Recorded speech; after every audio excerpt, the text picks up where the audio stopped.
Hello and welcome to Drink and Drive, or rather Drink and Ride, Air Ride, part 2. I have, over the last week, decided to get myself back to stage 8, but the other path in Road Trip, which won't ultimately soft lock me, I hope. But we're going to go back and do the same challenge slash punishment, I don't know, that we did last time, which was... every time I fail in an event for a road trip, I have to take a drink. And not a drink as in, like, an entire drink, because that would very quickly kill me because of alcohol poisoning, but a sizable goal. By the way, the opening song for today was Candy Mountain from Kirby Superstar for the SNES, which I also didn't realize that was the sound chip, or that it was for SNES. Like, maybe I just get the years of my retro consoles mixed up, and then I forget which console game goes to which, but the sound chip on the SNES is actually kind of crazy. It's very distinct compared to the Genesis, which I believe was sort of the same era as the SNES, but you for sure can tell when a game's soundtrack, or like when a game belongs on one to the other, depending on the music and the instrumentation that they use inside of it.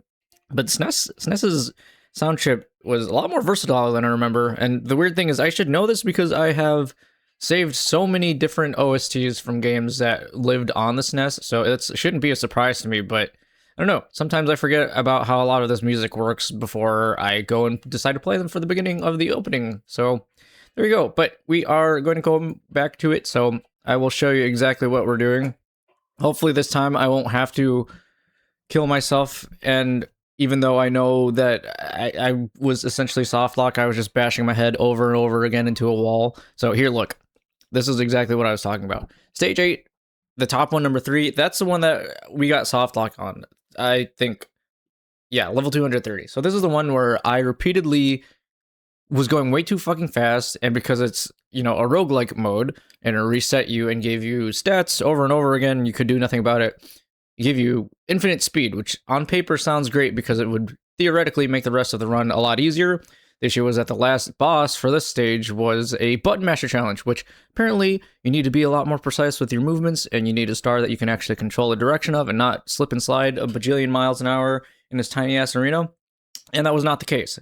And I just failed over and over again. I mean, I don't have to explain the whole thing. You can go back and watch the VOD for the last Kirby Air Riders stream if you really want. But here we go. I did it twice, actually. This stage 8 is the same place as the old one, but I didn't realize, because look at these two stages, dude, they look so similar, and I didn't pay attention to which little animal helper thing I took in order to get to this stage 8, and then I like wasted a little bit of time before I realized, oops, this is the same one that I went to, but this was the one that we're gonna do. So level 192 instead. I have the exact same stars because otherwise I took the exact same path leading up to it. But hopefully the turnout will be different. Although I did playtest this a little bit just to make sure that it was kind of doable, at least for like the first couple of stages. And the very first level here is already extremely difficult. But I'm ready to be destroyed because of my own bad decision making, which is entirely my fault. Nobody else is to blame. It's really... anybody I have to blame, it's my family for buying me this alcohol dragon that is currently on top of my head behind Beam Kirby right there. And because I needed to get rid of it, and it's taking up all the space. So hopefully I have learned that my ratios... oh wow, you can't even hear the switch, hold on. Hopefully I have learned to make my ratios much better this time for my drink, and I'm not doing some gross ass 50-50 split like I did the first time, even though this should not have been the first time I made a mixed drink. But I'm also using something else instead of Coca-Cola. I'm using Arnold Palmer, which I didn't realize was a guy, a golf guy, and he just has a very delicious drink named after him. I don't know if he actually owns the company or whatever that makes it, but I don't know, man. Ever since high school, that's kind of been one of my go-to drinks, and I thought, you know, usually with Wells, it's like Sprite or like Coke and Cola or something. And then I realized, oh, I have free will. I don't have to use Coke products or soda or carbonated drinks to mix with my other drinks. I could drink whatever the hell I want with my alcohol. So I picked like one of the tastiest drinks I know, which is Arnold Palmer. So I know that they already have alcoholic versions of this at like Topgolf if you really want it. But we'll see. I haven't tasted it yet. My ratios this time are now like 1/3 alcohol, so 1/3 brandy in this case, and then like 2/3 Arnold Palmer. And if I run out of this, because last time I ran out of mixer, so I didn't want to drink it by itself in case I ever get to have to, or in case I ever have to force myself to drink that much again, I bought root beer too, just in case. So, oh god, this is like my least favorite star to use from the old game because it's just kind of hard to control. But I mean, the stats that I have now, I don't know. I also don't know why I'm talking like that. Coincidence. The stats that I have now are quite impressive. Holy... Get the hell out of here! What? That wasn't the end of the race? Excuse me?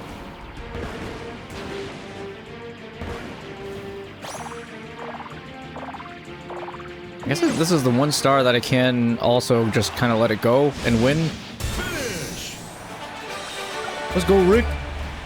Let's fucking go, Rick! Also, they did a patch. I think they're doing like balancing patches for this game, or at least they did for this last one. I know that they already said that they're not going to release any DLC, which again, I've already said I'm 100% okay with, because that means that they put all the work that they needed to into the game the first time. They don't have to really like do day one patches or like lock DLC on the game and then force you to pay for it afterwards, which is a crazy concept that I'm surprised some people still are okay with, but you know, whatever, gamer population is very easily taken advantage of. Oh shit, I didn't change my star. I don't want to use this one anymore. Whoa! You see that? That has a different effect if you do that with here on the little level selection instead of the actual race. Huh. I also sound like I was talking out my ass when I said earlier this first stage was gonna kick my ass, but I'm doing fine. I hope. Oh boy. Oh. Here I'm not so much worried about like losing the race as I am just accidentally getting murdered by these lasers. They do kind of do a lot of damage. Okay, we're good. I'm not at level 215, 220 plus. That's gonna give me like way too many stats to be able to control it, so if I can get just all events that make me do the drag race and go in a straight line, fantastic. I'm all for it. Also, partially surprised that my voice isn't all fucked up because I went out last night and drank and talked a lot, and usually that means my voice gets shattered and I have to talk like 3 octaves lower because my voice box just gets demolished. Oh fuck, this is like the opposite thing that I want to use for this. Oh, I might have just fucked myself here. One. No, it's not the one. I need the spike. Oh, this sucks.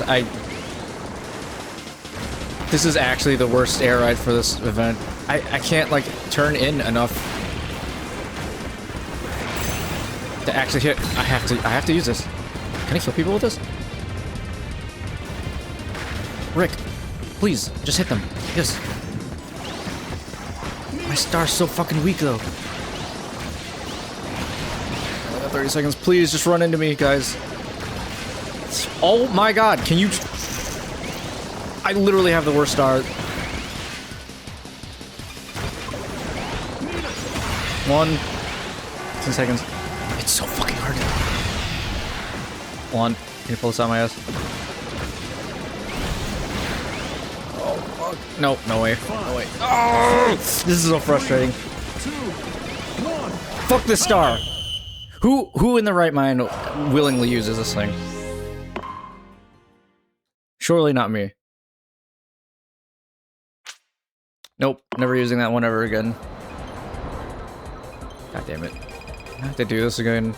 And I only like just barely won this last race. Okay, well, I have to drink too. I forgot the whole punishment bit because I had been doing so well at the start.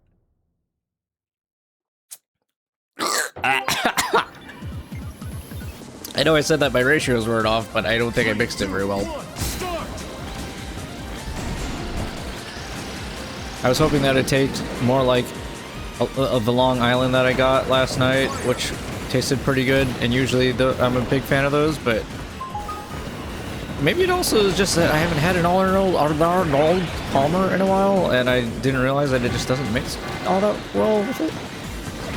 Oh, this is fucked up. Oh, I lost again. Okay, hold on. I also forgot to input it. Drinks 2. Okay. Okay, here we go. Here we go, friends. This is where it all starts falling apart. Although right now it's just a case of me drinking repeatedly instead of drinking and it just getting worse and worse. Like, at least failing this is... I'm only failing the first part, so the stats aren't unbelievably quick, but this is the one situation where I kind of wish I had more speed stacking, just because this first event is kind of really annoying. How the fuck did I win it the first time?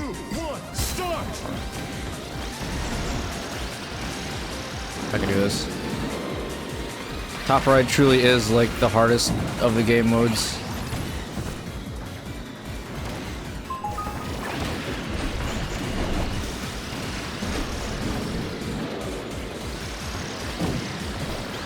No! Remove the power up! What the fuck? It feels like it's so random when if the first place people are good or not. 3, drink. I might need to immediately switch to my other mixer, which is a root beer, which is my favorite soda. Oops, hold on, my headphone thing is jammed. 3 right out the gate, dude. Come on, give me a fucking break. I didn't want to take very long on this because already at stage 8, which I don't remember how many stages there are, 12 or something like this, but I was hoping that it would only take me like 2 hours tops. Because I, frankly, would like to watch Vinny Sunday stream. Shout out to Vinny. Shout out to all the friends that I saw and made over the last night as well. You guys know who you are. If on the small chance that you see this exact moment, you know exactly who you are. I know what kind of person you are. You know what kind of person I am. I don't know why I'm making that sound ominous. No, but real. One piece of advice that I give for everybody, whether you're an introvert, an extrovert, which is easier said than done, is go out to stuff and just talk to people. You never know who you meet. Might make some new friends. Might make new opportunities that you otherwise wouldn't have if you didn't decide to go to an event or like go to this thing that you were maybe on the fence about going. Dude, just do it. If there's nothing stopping you, like lack of money or time in your day, even if you're tired, which is personally the thing that I struggle with the most, just chronically being tired, and I would much rather stay at home and rot and not have to exert any effort. Sometimes just suck it up, bite the bullet, and go. It'll end up being worth it in the end, usually. Or at the very least, as soon as you step outside of your place of residence, then you'll get a little bit of energy and not feel as tired anymore. Hey, hit this guy with this. Fighter! I need to get that big pill constantly, because I think it gives you a speed boost. But especially during these winter moments, going back to the conversation of wanting to do stuff. It is cold as balls now, depending on where you live. Where I live, it is in the, like, double digits, low double digits temperatures. Oh, also I have to drink, fuck. And a lot of people, understandably, do not want to go, especially when the wind, like, physically hurts you. Drink. Oh, if I had a soundboard, I'd just play the Minecraft drinking sound every single time. Maybe Shadow Star's not the best to use here. Wheelie Scooter? I don't know, let's try it.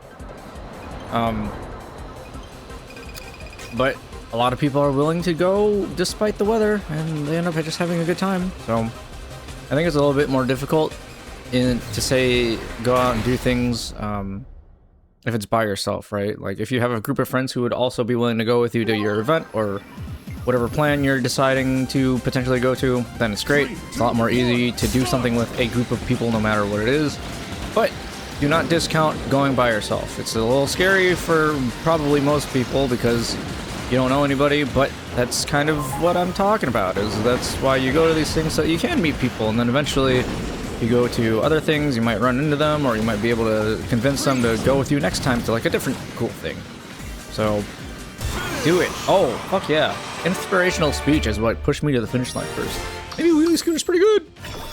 Why does my voice sound like that? Also, I'm a dumbass. I know that I've been playing Silk Song right, and I thought that the last stream where we beat Act 2 boss was it. Not the case. I confirmed with somebody else without spoiling it, like the bosses that come into Act 3, that there is in fact an Act 3. The only thing that I messed up is that before fighting the final boss, well, not final boss, at least the last boss of Act 2, is that I have to do a bunch of side quests in order to unlock like another quest to unlock Act 3. Otherwise, it doesn't. The game just ends there, which is why I was like, oh, why is the game so short? And I thought it was weird because I was just preparing for like additional CBT torture for the game being way too difficult in Act 3. So it does exist. It's just I have to go and spend time to go do the other side quest stuff. So the next Silk Song stuff, I take back whatever I said about going to Armored Core 6 instead, because we will still have to continue to play Silk Song because I want to play that game to the very end. But the next stream will probably just be pretty chill. Have to go back and then do all the whatever side quests. I think it's literally every side quest. I know it's all the board quests, because I looked up the exact unlock conditions. Otherwise, I would not have any fucking clue what to do. But it is that plus the flea quest, I believe, which are the little dudes that you find that go like, you know, little fluffy things. It's those guys. So yeah, normally I would love to take UFO power, but the trauma that it instilled in me after being the sole reason for me failing the last event in the soft lock era of last stream, yeah, I'm gonna maybe not take it if I don't already know exactly what event is coming up next. 3, 2, 1, go! Get out of the way. Can I just kill people here? I think I did that last time, right?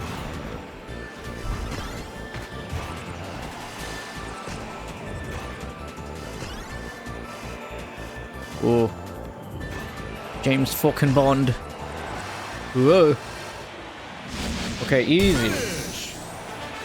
Finish!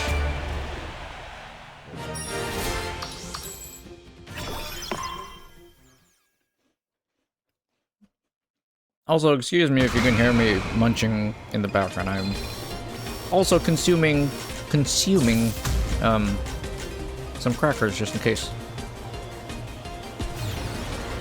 Don't want to drink on an completely empty stomach, or else that is a one-way trip to getting drunk way too fast with way too little. Big tip, if you're going somewhere, you 100% want to have food in you before you go out and drink. Bro, where are... Oh, is this a good one to hit people with? I don't know. I'm smacking him. I made sure to use Shadow Star too, and it... Hold on, I need this. What the fuck?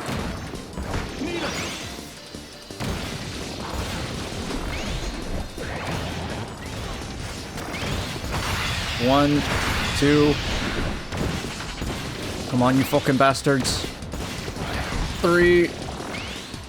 I'm still sliding. Do I need more weight? Spin into him. I have damage boost, bro. What the fuck are you talking about? 5. Can you stop dodging? Oh my god, I almost failed that. What? Time. Are you shitting me? It's all of them? I thought it only had to be the boss. Fuck off. Alright, drink. Ah. I'm probably probably going to be wincing quite a bit on this. Or, you know what, actually, I've already drank like half of the drink. Let me pour more mixer into it.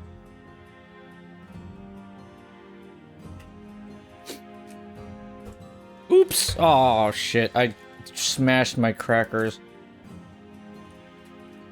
I love Ritz crackers and have been eating them and the like saltines a lot pretty recently.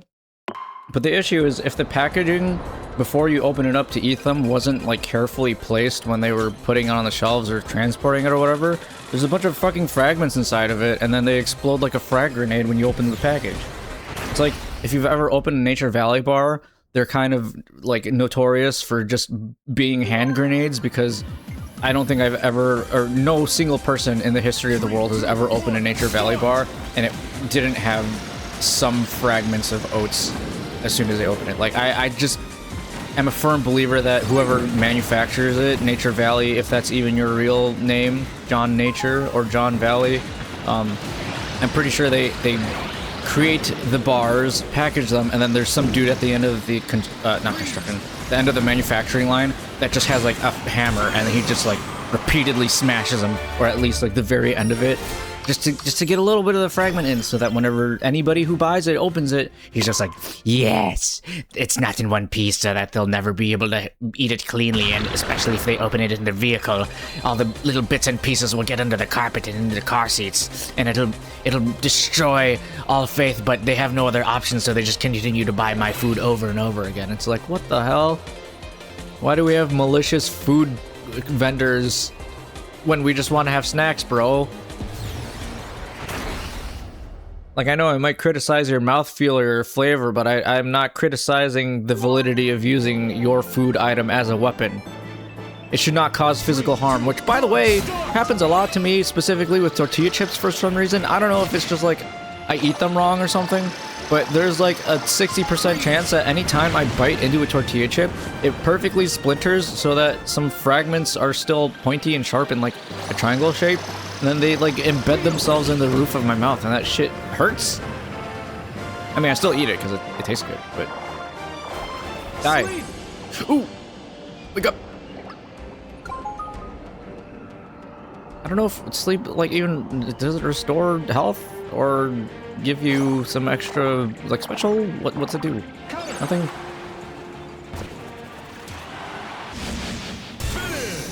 Doesn't do anything. So much like sleep for me in real life, sometimes, sadly, it doesn't do anything.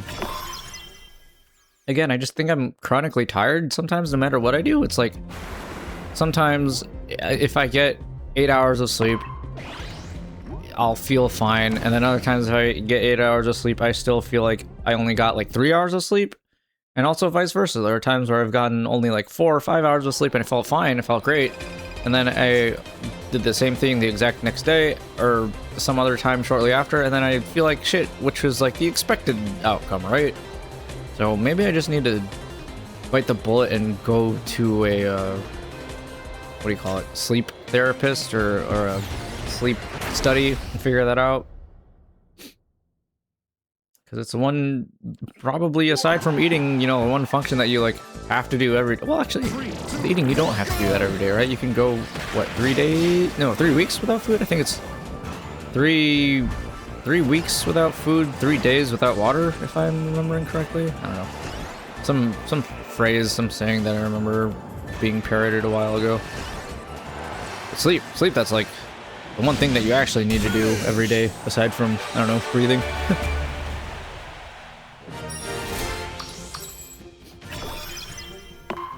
Uh-oh, we're like approaching the 210 pluses. One of the things that I remember from being like an early creepypasta, I don't know if you could call it early, was like that Russian sleep experiment, which was like a weird video that kept showing up on YouTube a lot with like this kind of creepy golem looking SCP like gremlin thing, and it's actually frankly pretty freaky looking. But that's just like, for some reason, whenever I think of early creepypastas, aside from like the video game ones, that shows up in my mind a lot.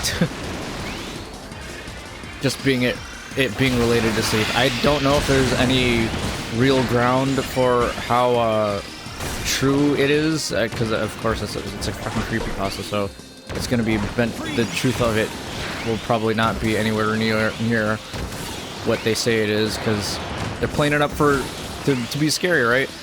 Oh my god, I kind of got to lock into this last one. What the fuck? How does hers hit me before? Oh my fucking god! If I fail this again, bro, give me this.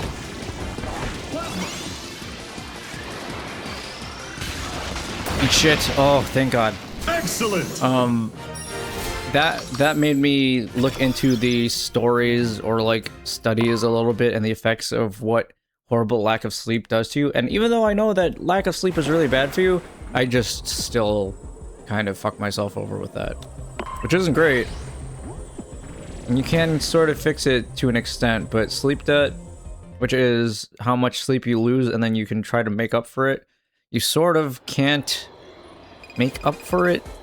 It's so much so, you know, I don't know. I'm not going to pretend that I know all the details and say things when I shouldn't really be talking about them because I'm not an expert on it. But, yeah, just try to get your sleep. It's very important. Everybody's got a different circadian rhythm, which is how your body naturally responds to rest and what time you wake up and all that type of stuff. So if you can figure that out for yourself, you should do it. It will only prove to be beneficial for you in the long run if you know exactly what you need. And then you can play around it, probably. But I envy the people who can get away with, like, any sleep at all. Or they only need, like, 1 hour of sleep or something like that. It's those, it's like a real condition, I believe. If you don't need a full amount of rest, like, compared to normal people, and you can still function normally. Like, it just adds so much time to your day.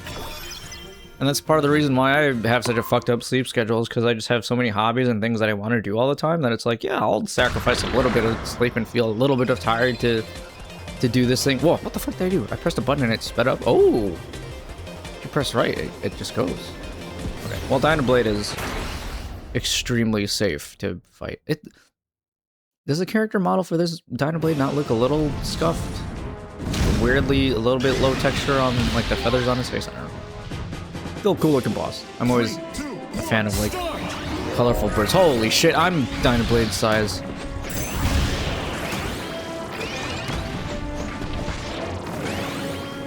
Are they not giving me any abilities to fight at the same? Oh my god, I'm gonna die. Hold on, I need to heal. I didn't know I was gonna take damage.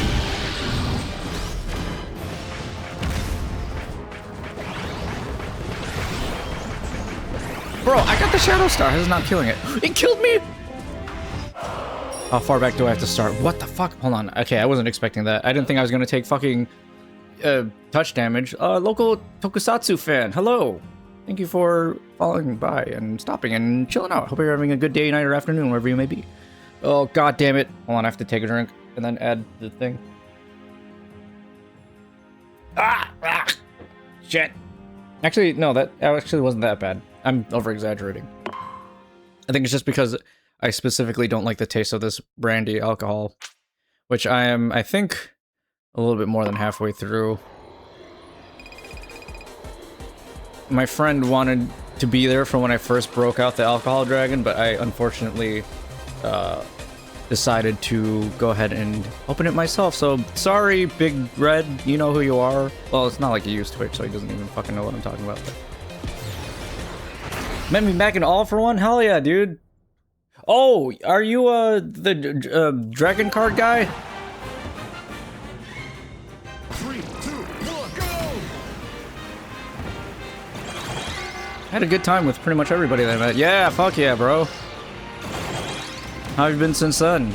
I honestly, after All for One and ANYC, dude, for like a month straight after that, I just had like post-con depression where I was like, damn, I just wish I was able to do that for like a week straight.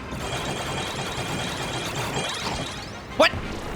5, 4, I don't know. I can go back and fail. Why, One. Time. are you fucking shitting me? Why would they let you do that? Hold on. God damn it. Surely I've seen better days, but I started my first semester 2 days after. Hey, congratulations. I hope that that's going well for you. It can be kind of rough for different people, but you know, stick to it. The fact that you are already on that journey means you surely have the willpower and brain power to accomplish the goal that you set for yourself. So I'm rooting for you, man. I personally am happy that I am no longer a student because frankly, I was an okay student. I was good enough and I did what I was told, but I didn't like to do it, you know? It's like, for me personally, I love learning things and I can put in the time and effort to try to master, maybe not even master, but at least like get the hang of a skill or whatever subject that I'm learning about. But the thing is, it has to be something that I'm truly actually interested in. Like if it's a random bullshit gen ed that I unfortunately and a lot of people just like kind of have to do for credits in school, then those are the classes where my eyes glaze over and I'm just like, yeah, whatever, I'm just showing up and doing the work, but it doesn't really, the information is going to leave your head as soon as finals are over, right? So a lot of the stuff that I learned in school like pretty much just ultimately evaporated because I don't know, it's like, what the fuck am I gonna do with, I don't know, some advanced math class that I took. Discrete math was one that I took, and I was just like, I don't fucking care about any of this. But it was required for me to do it, and then I did it. Was kind of shit at it, but, you know, just do the bare minimum. You're on your finals week? Oh, bro, finals is so fucking stressful. But that is the ultimate,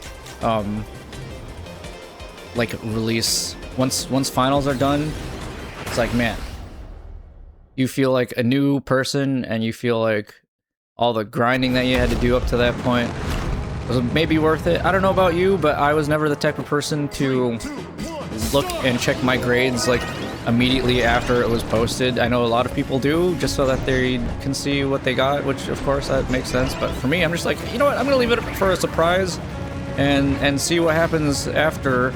And hopefully I didn't fail and I passed the class, which clearly I did, because I'm not on the streets, thankfully. So. Fuck this giant wheel. How are these bosses so... Ooh! What the hell? Why are these bosses suddenly have, like, a bunch of touch damage on them?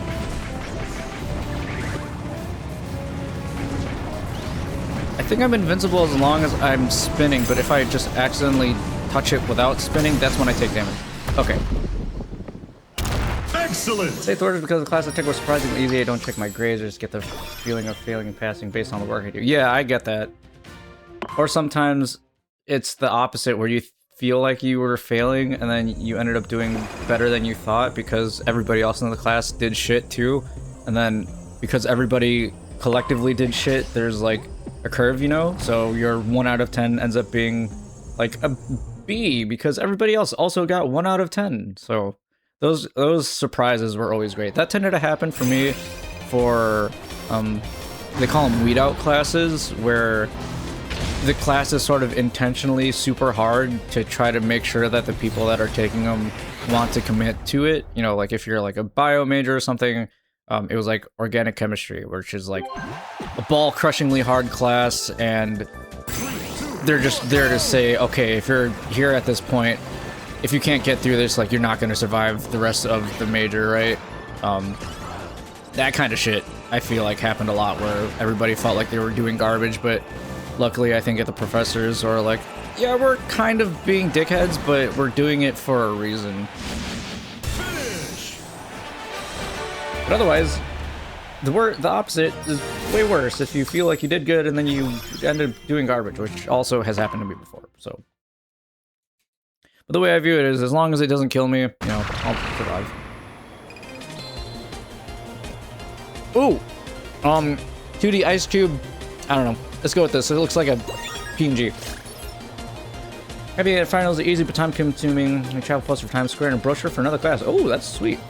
Good thing is I chose my topic. See, I'm a big fan of projects or assignments where you get to choose what you get to do with it. Just because you can be as creative as you want, or at least like, you know, if you have to follow rules that they set for you, you have a little bit more wiggle room.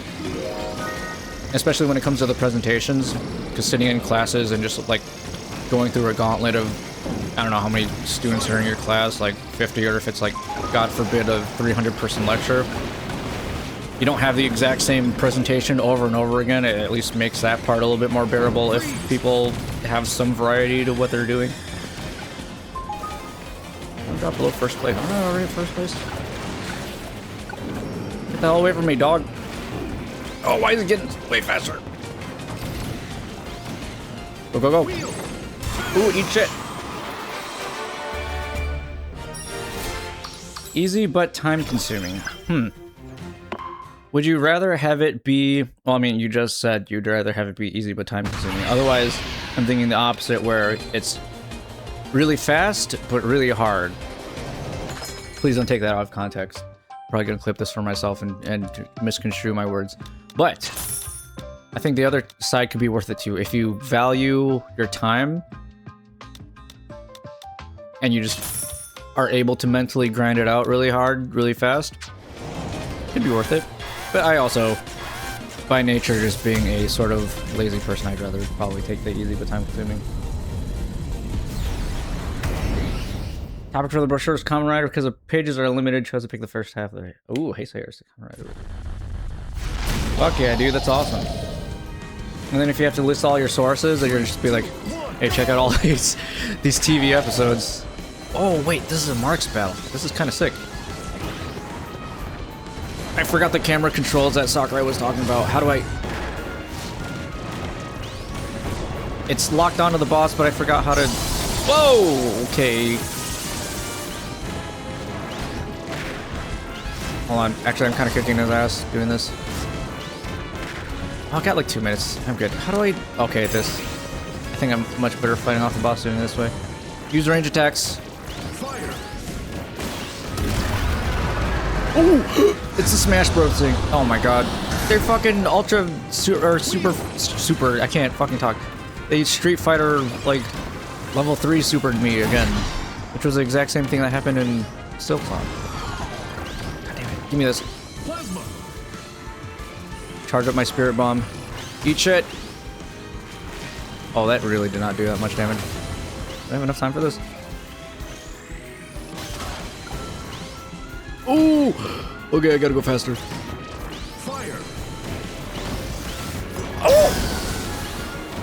Holy shit, he's got a Kamehameha. I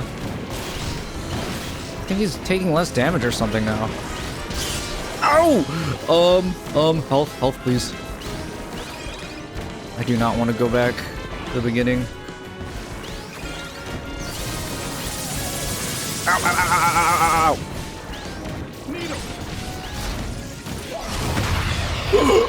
What the fuck? Can I get a GG friends with you? I wish. I have unfortunately skipped out on so many of the plushies that I wanted because I just like straight up don't have space for it. The one thing that I do collect a lot of though that I have is a bunch of Nendoroids. So I got, so far from what they have released, hold on, let me look at the... I'm gonna look behind me right now and look at what I got. I got Botan, Marin, Kali, Iroha, Okayu, Fubuki. I just got Toel the other day. Suisei, and Subaru. So 9, I believe. I think I'm gonna do the thing that I've been sticking with, which is just one of every generation. I think that's just the easiest way for me to not take up a bajillion space in my apartment, which, believe me, if I had the room, I would have so much more merch and my wallet would be in way worse shape. But I gotta be a little bit careful of how much stuff I have sitting around. But yes, I would.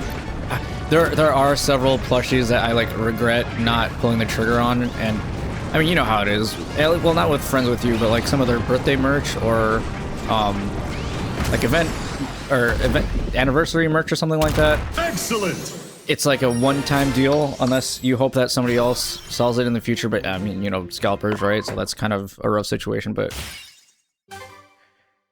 some days I look on it, and then other days I'll just have to live vicariously through the other people who do have space inside their residence, and they can just like have as much shit as they want. So good for them. Also, I didn't up this. Hey. Kill more. I know that I said I wanted to go fast and race and do racing events, but everything is still fucking kill. Kill, kill, kill. It's just all kill. I said money is money. What is good is it gonna do? See, I actually, okay, I kind of agree with that. And one of the pieces of advice that I got was, which I believe to this day, is like, do stuff while you're young. And unfortunately, that means you have to spend money in our like kind of shitty, frankly, economy right now. Which doesn't mean though necessarily, I think when people hear that, they sort of misconstrue it as in like, don't save money for the future, like fuck your 401k or whatever and just like spend it all now. No, don't do that. You still need to create a nest egg for yourself so that you're set up in the future. But it also, I think the point that they're trying to get across is like, you can still like spend for yourself and do things now. So I've taken the opportunity to go to events and like buy stuff for myself while I'm, you know, young and have like an able body, because why the fuck not? I would much rather do stuff now and be like living not struggling, but you know, like kind of just like at a regular baseline, than be like loaded but also 80 years old and I can't do anything. You know, like what's the point at that point? So, for example, that's why I decided to bite the bullet, go to ANYC, go to All For One. Well, I was gonna do that anyways, but if I had the same mindset, it's like I could save the extra, like, I don't know, fucking 3K or whatever that I spent on that whole trip, and then use it later, and like invest in like an ETF or some shit like that. Or I could have just had the great ass time that I did, and if I didn't make that choice, I would have met like you and all the other people and gone to AFO, and it would have been I would have been less of a person for it, which, you know, luckily I made the right choice, so I'm not. My thing is, yes, spend for yourself in a controlled manner and do some things. Oh, you got a Nodoka friends with you? Bro, I'm so sad she left. I mean, I'm sad that everybody left. I'm sure you already got the news of Kanata graduating in like December 27th or something like that.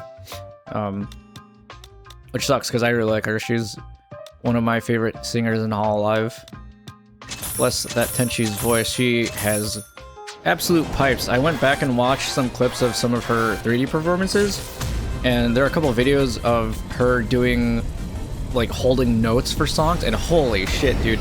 She might have like the most lung capacity out of any Hollow member, because she held a note for one song for like 28 seconds or something like that. It was like almost 30 seconds, which is an insane amount of time, especially for how like it wasn't like a low energy, low effort note. Like she was belting that shit and she held it for like 30 seconds. That is absurd. I'm so slip and slidey. Why can't I grab the... You know what? My physical hits kind of do more damage than the range one. Okay. How do I not get hit by that? Do I just have to get hit by that?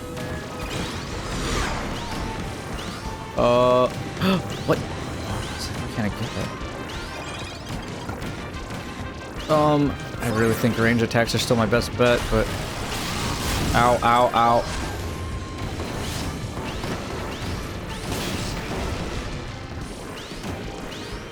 Oh fuck, I need more ranged attacks.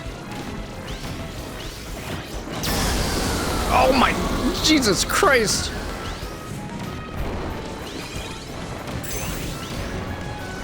What? Going through his feet? Okay, I can't take that. Dog! No, I didn't want to use my... This fight is so fucked up. Marks is kind of one of the creepiest Kirby enemies, actually. He's the one for sure that they nailed the deceptively cute looking, but actually just like a freak. Dude, he gets like damage resistance at the end here. Look how little he is taking. I need that. There's no way. And this fucking suction. I'm running out of time. It's because I had shit power-ups. Oh my god, I'm just gonna fail this over and over again, aren't I?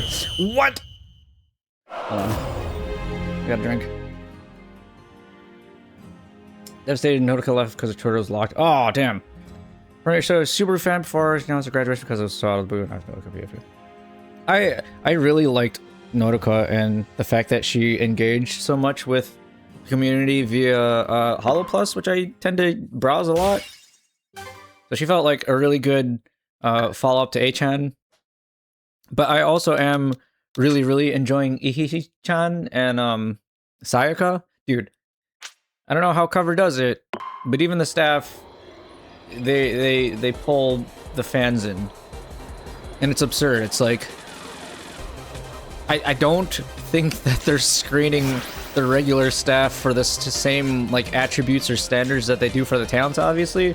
But it's like, bro, half the time you could straight up just take a staff member and be like, hey, do you actually just want to stream instead and be like a regular Holo member? And it would like 100% pay off. Like almost every single time. 3, 2, 1, go! Yeah, Sayaka. I'm sure that they'll get their like 3D models or like live 2D pretty soon.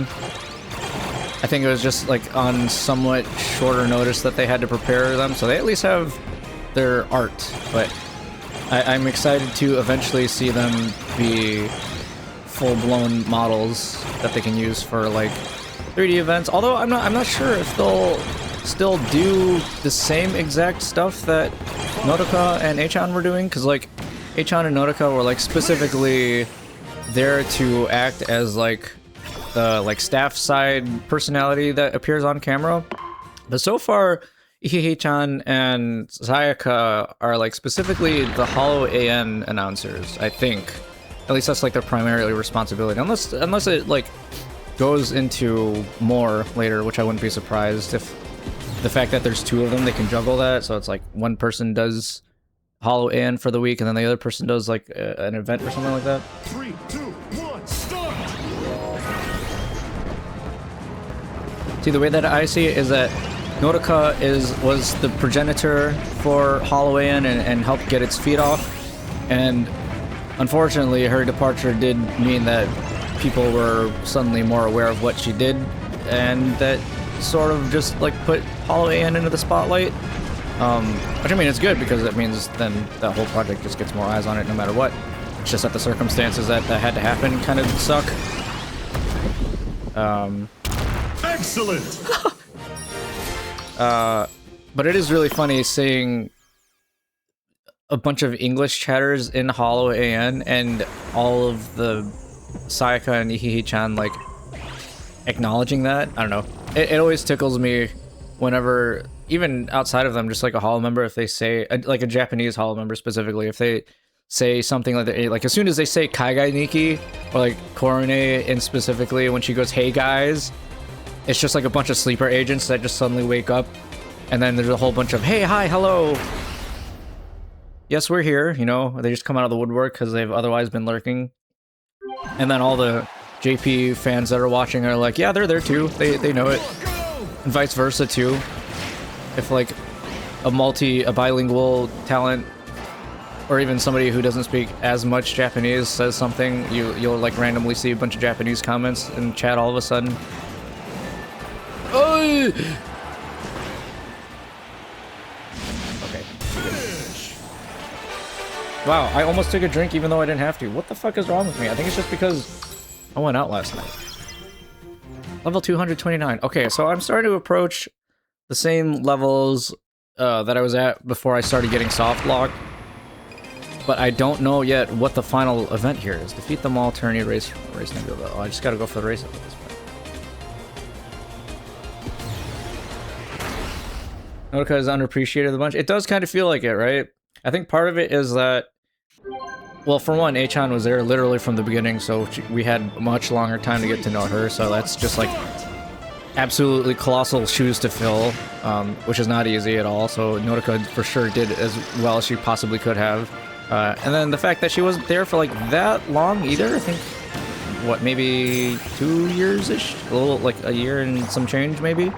So I feel like part of it is just because everybody was so used to Achan, like, you know how it is, it's like, she's not a replacement per se. You'll never really truly replace somebody who left fulfilling the same role, yeah, but the new thing is always going to take an adjustment period, and because she didn't stick around quite as long, I feel like she didn't reach the same level of recognition that Achan had. But I mean, again, you got to put it into perspective that Achan was there for like, wait, what, she left 24, right? So 17 to 4, 7 years? That's crazy.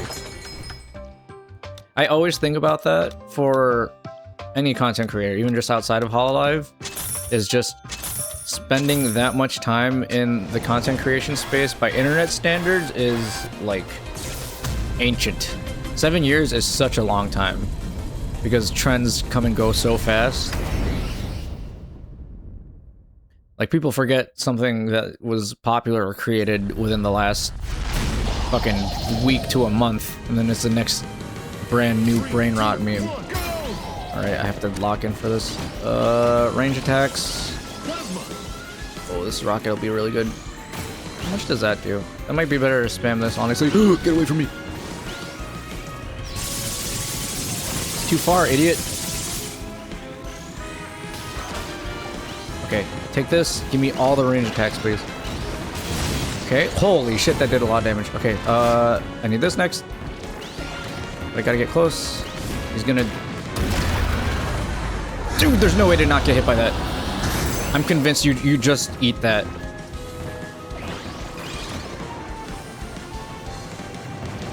Okay, I don't know how this spinning thing sometimes seems like it's a really good... Oh shit, get fucked, dude! I'm a blender right now. Get your gross gangly arms the hell out of here, clown shoes looking ass. Okay, more range, more range, more range, more range.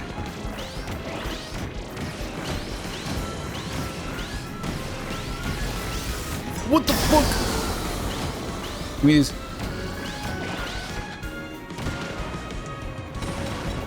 Eat shit. That still didn't kill him. This guy has to have damage reduction. There's no way. Hey, come on, this is it. Or are you shitting me? Come on. Do not get accidentally killed. Holy crap, my heart rate's kind of going up.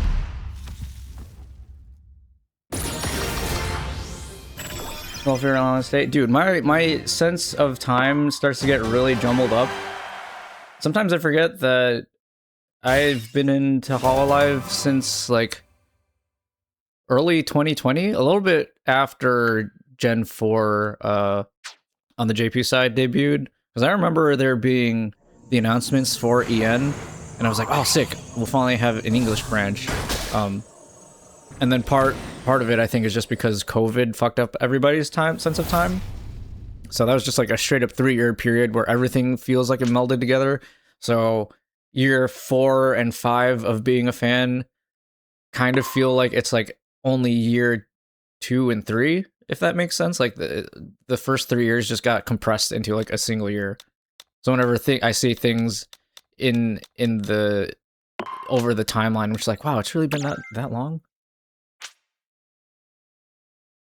2020 was a Hololive blew up, yeah, for sure. I'm personally of the group that got caught by all the clips that just suddenly showed up on your algorithm in YouTube, and then I was like, yeah, what's this? I'm gonna check it out. And then the rest is history. My first clip that I saw was, I believe, Suisse talking about how her family found out about what she does, finally.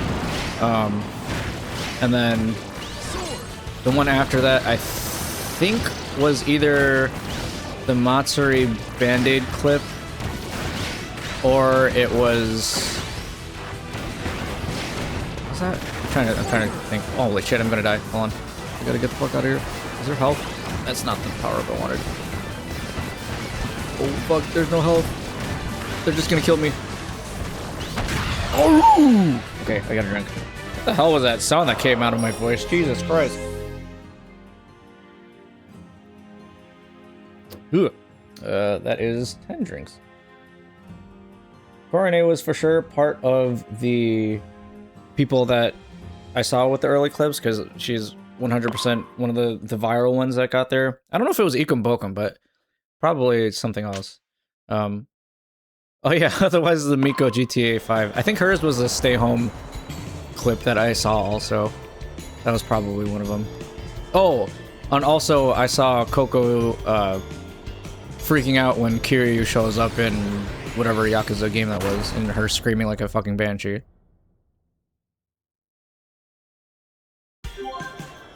I wonder how that even ended up getting pushed out to like a Western audience algorithm? What the hell? Hello? I can just fall off the map now? When did they start doing that? Excuse me, game. But it seems like it happened all at once for like everybody, right? Because everybody more or less talks about how they have... Oh, holy shit, drink again. Everybody talks about how they have the same sort of pool of early clips that was what they saw. So something happened to just maybe... because everybody's algorithm was like kind of in a similar place with like anime and video games or whatever, that in streaming, that it all just got pushed out to them at the same time. I don't know. I don't fucking know how the YouTube algorithm works. This shit's a mystery.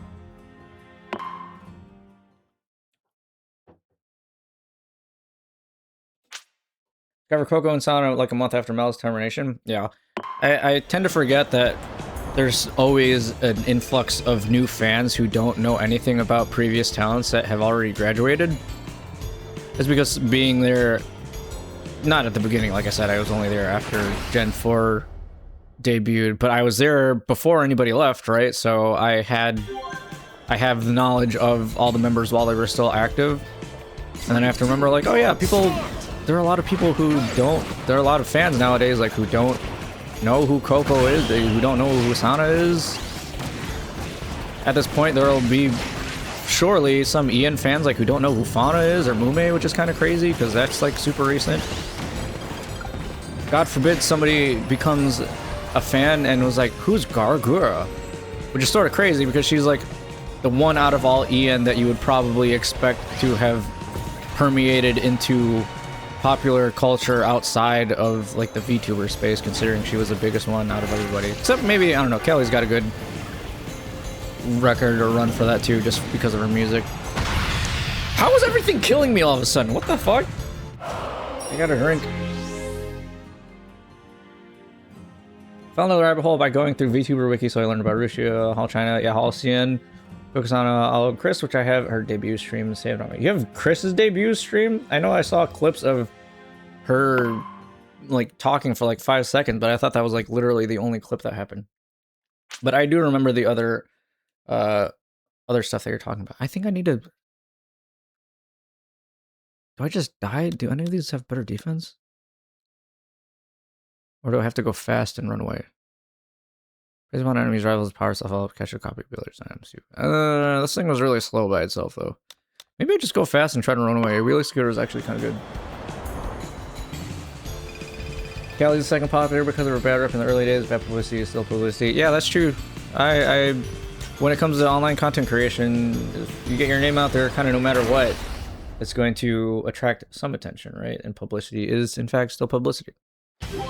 But I'm just thinking, Callie is the one... Oops, I fucked up because I switched the machine when I should not have. Unless, actually, wait. Hold on, they're taking all the abilities. Oh my god, I'm getting my ass beat. Bro! And I'm kind of weak as fuck because this machine... Never mind, just kidding. I beat his ass. Callie has the biggest music career that is most likely to get outside of the like streamer slash anime space community. So that's why I would imagine that if any member from Ian were to like get onto people outside of the VTuber sphere's radar, it's probably her. Similar thing with like Suisse, right? Like Suisse has just gotten so popular that her music is like literally just mainstream played at this point. So there are some people who kind of just know her for her music rather than the fact that she's a VTuber, which is awesome. Good for her. I fucking love Suisse's music. I used to do it all the time. If I lived in Japan and had the opportunity to get tickets, I would 100% have tried to get tickets to her Supernova, her Budokan concert. That shit's like historic, which was a really good concert. Come on! Oh my darn everything!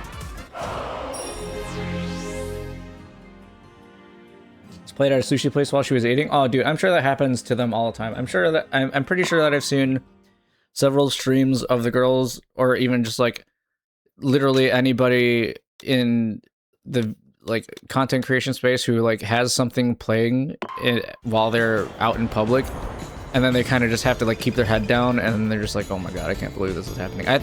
I imagine that is such a weird feeling, right? Like you're in your room just creating this thing to throw out on the internet for your own chat or whatever, and then suddenly it appears outside of your control, and you know that you're the person who made it. 3, 2, 1, go! Like, I personally get proud of things that I made, and I kind of want to gloat about them a little bit, but I mean, you know, you can't, for them, they specifically can't, right?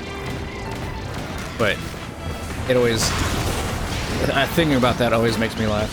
Dude, what the fuck? Everything is so strong and just killing me now. Is this really where I start getting, like, filtered? What the hell? I have, like, crazy offense, too. None of these other ones... Hold on. Maybe I do survive with Vampire Star.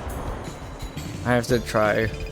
I must try. I don't have an offensive special like Meta Knight, so all these fighting ones don't work. And I just want to fucking race. Why is everything fighting? Thought Kirby Air Riders was just a flying racing game.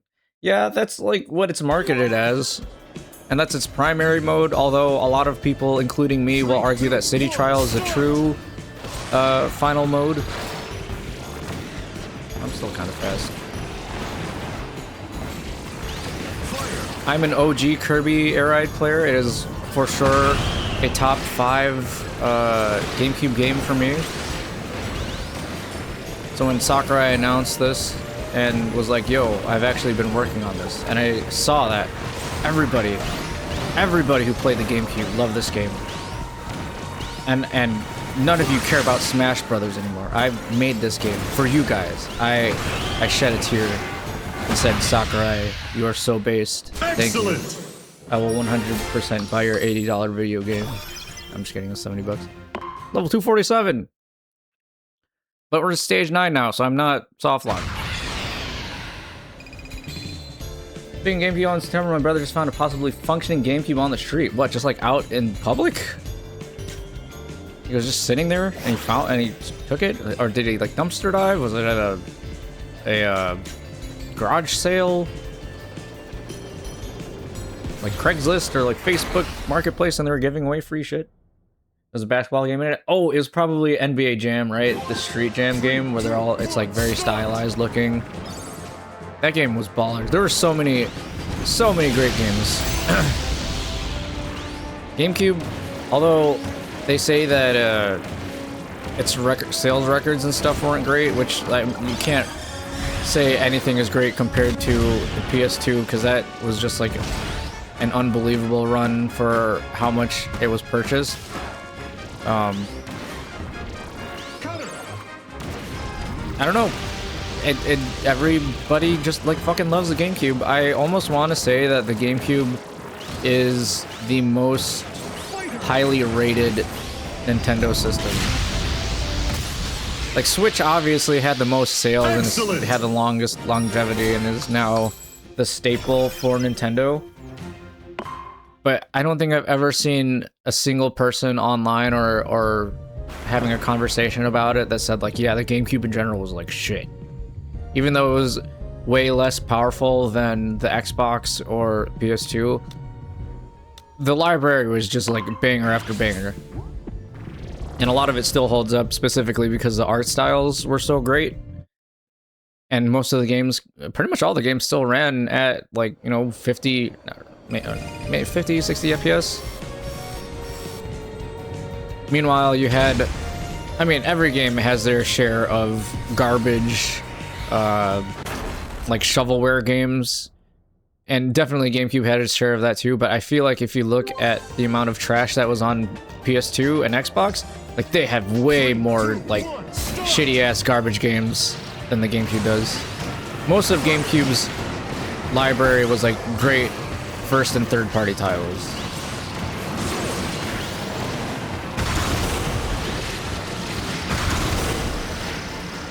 Is Vampire Star kind of based? Maybe I don't use Shadow Star anymore. This thing's kind of just murking everybody. Excellent. Holy shit! I didn't even spin attack. They just ran into me and died. Think about it, the Switch still isn't dead because the majority of the Switch's 2 library comes from the Switch 1. Yeah. It's the first time that they've had a numbered sequel to a console. It'd be pretty ridiculous if they tried to name it something else. Even if they still did have backwards compatibility with the Switch 1's library, if they call it, like, the Flip or something like that, everybody would have automatically assumed that you can't use your Switch 1 library, which would have killed any and all momentum for new purchasers. So I think they...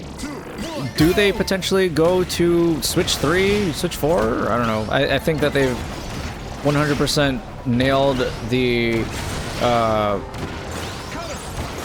market for going with a hybrid console that can do both docked and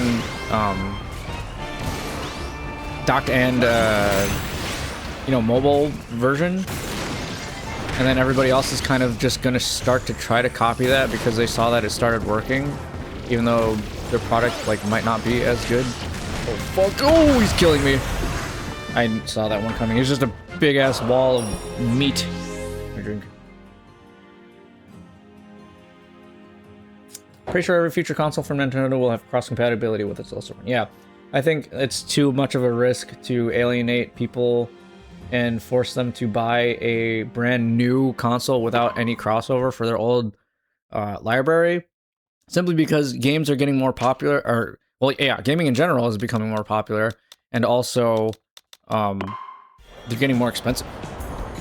They're really gonna piss off if you forced people to buy a new console and it didn't have backwards compatibility. You're gonna piss off the people who already were fans of your previous system, because suddenly all the money that they invested can no longer be used on their new shiny toy, and B, you're gonna lose out on any potential sales for people who weren't already in your ecosystem, because you're already saying, like, hey, if we're willing to fuck over our fans, our already established fans, like, who's to say that we're not gonna just, like, fuck you guys over when we go on to the next system, right?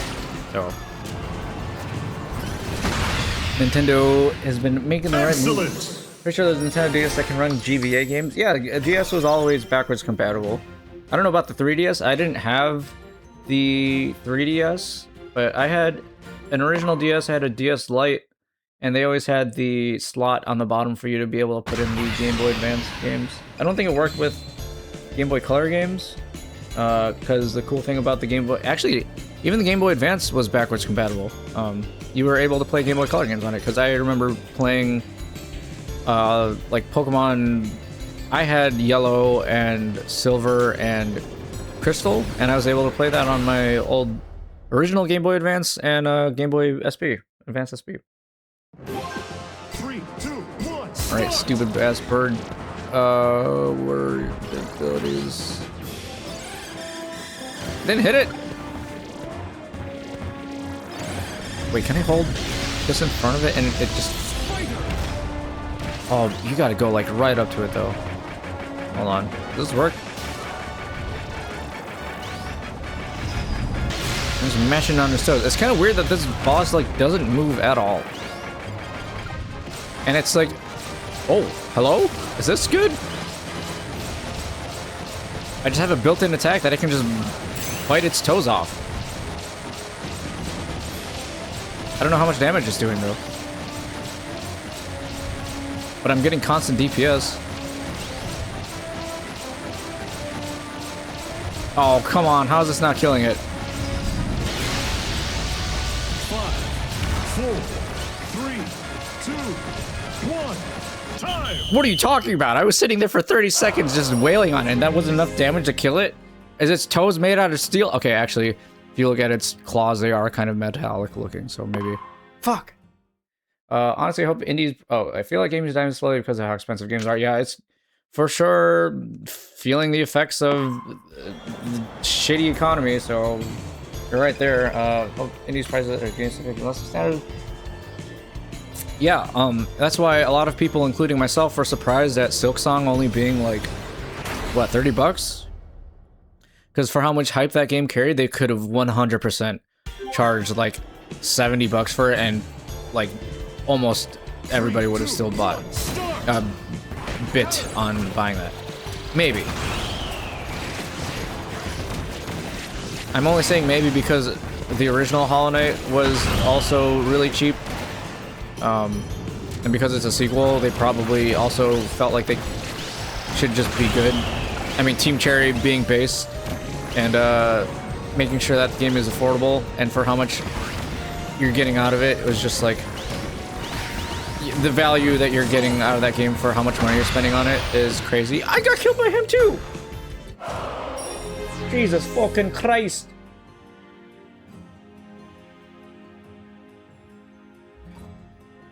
I'm a firm believer in the $1 1 hour for video games. Is the game is worth it if the amount of enjoyment that you get out of the title is equal to its price, but that has to be the same amount of hours that you can enjoy playing the game.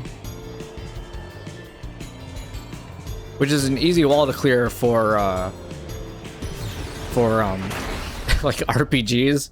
Because there's just so much padding in the game, so I guess you could technically just have like a 70-hour RPG, especially a JRPG, with all the fluff that's inside of it, and be like, yeah, it counts.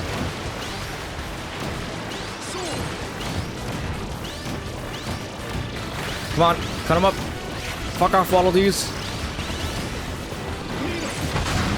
Yes. Excellent.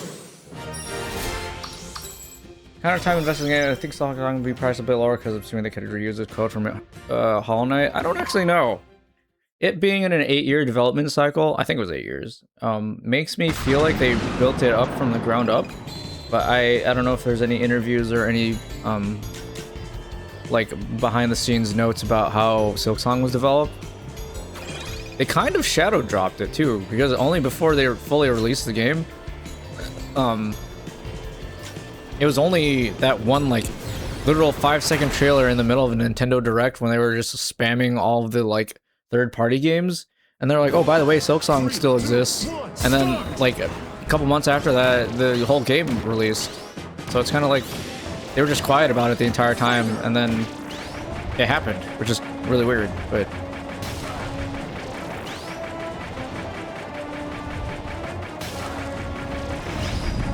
come on. I'm using Shadow Star now. I'm supposed to specifically have more damage.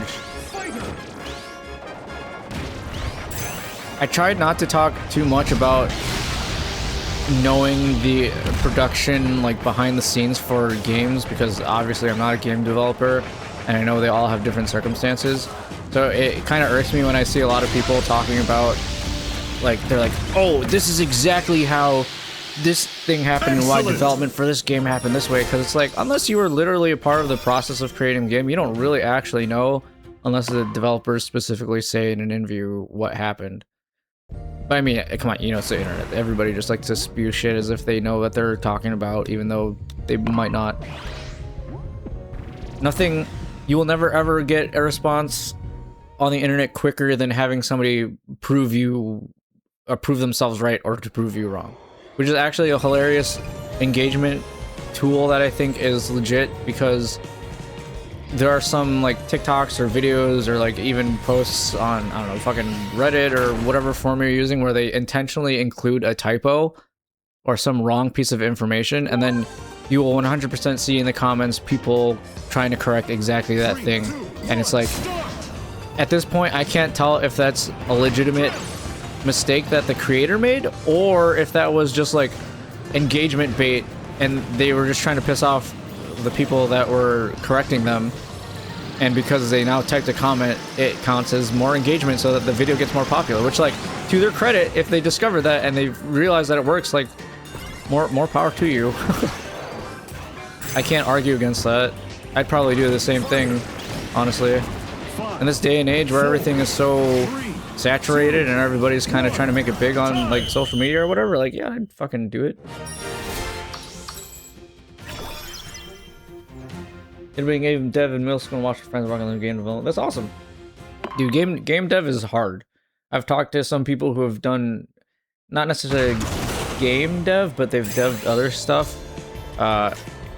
So a little bit of a similar process, but man, that shit is not easy, dog. I do not have the brain power to create the DNA for games. I can just play the games pretty well. It's something that I've been curious about, and I've always wanted to try. I took like a couple CS classes and did some very basic stuff, but I mean, game dev is a whole different situation than like regular coding. Even without going into the specifics of like game engine and just like how you have to think about problems is different. No! They still win.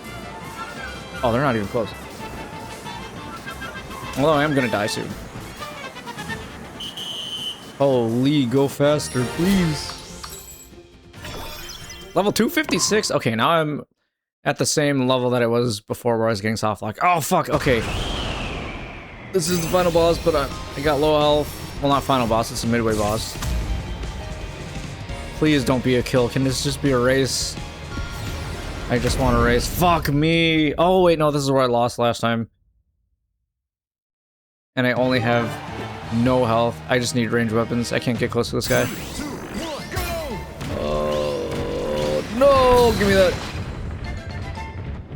Why did I use my special? Am I invisible while I have this? Can I just run into him and I don't take any damage? No, I still take damage. That's fucked up. Arena, give me health. If I take one hit, I'm dead. I knew it. I saw that coming from a mile away. 17, drink.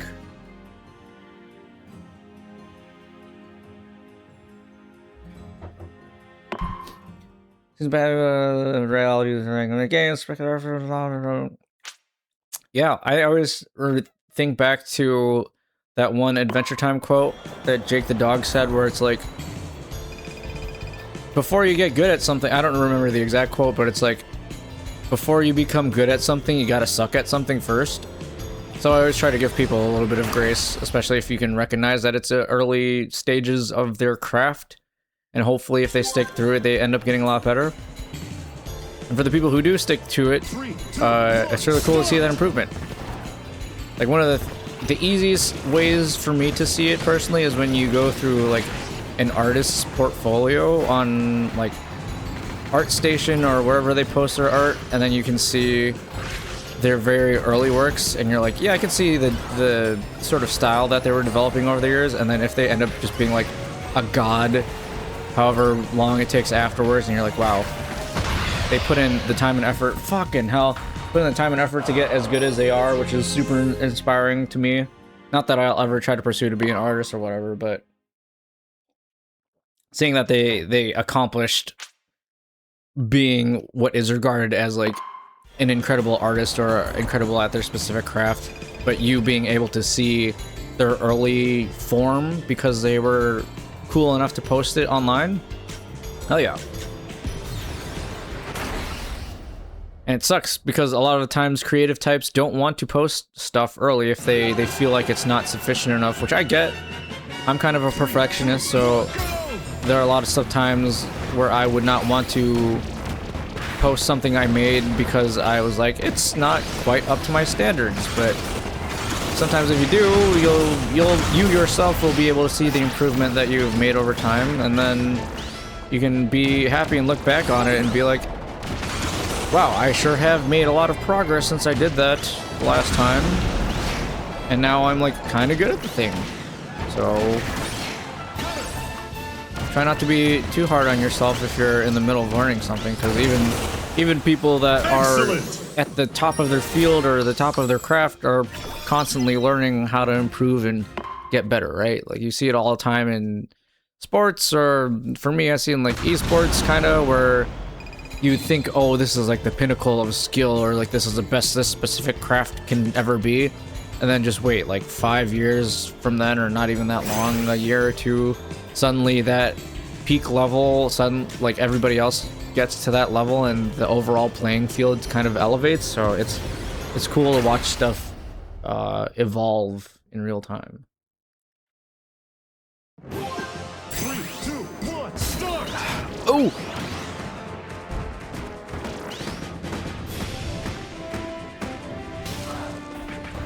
Give me the swings.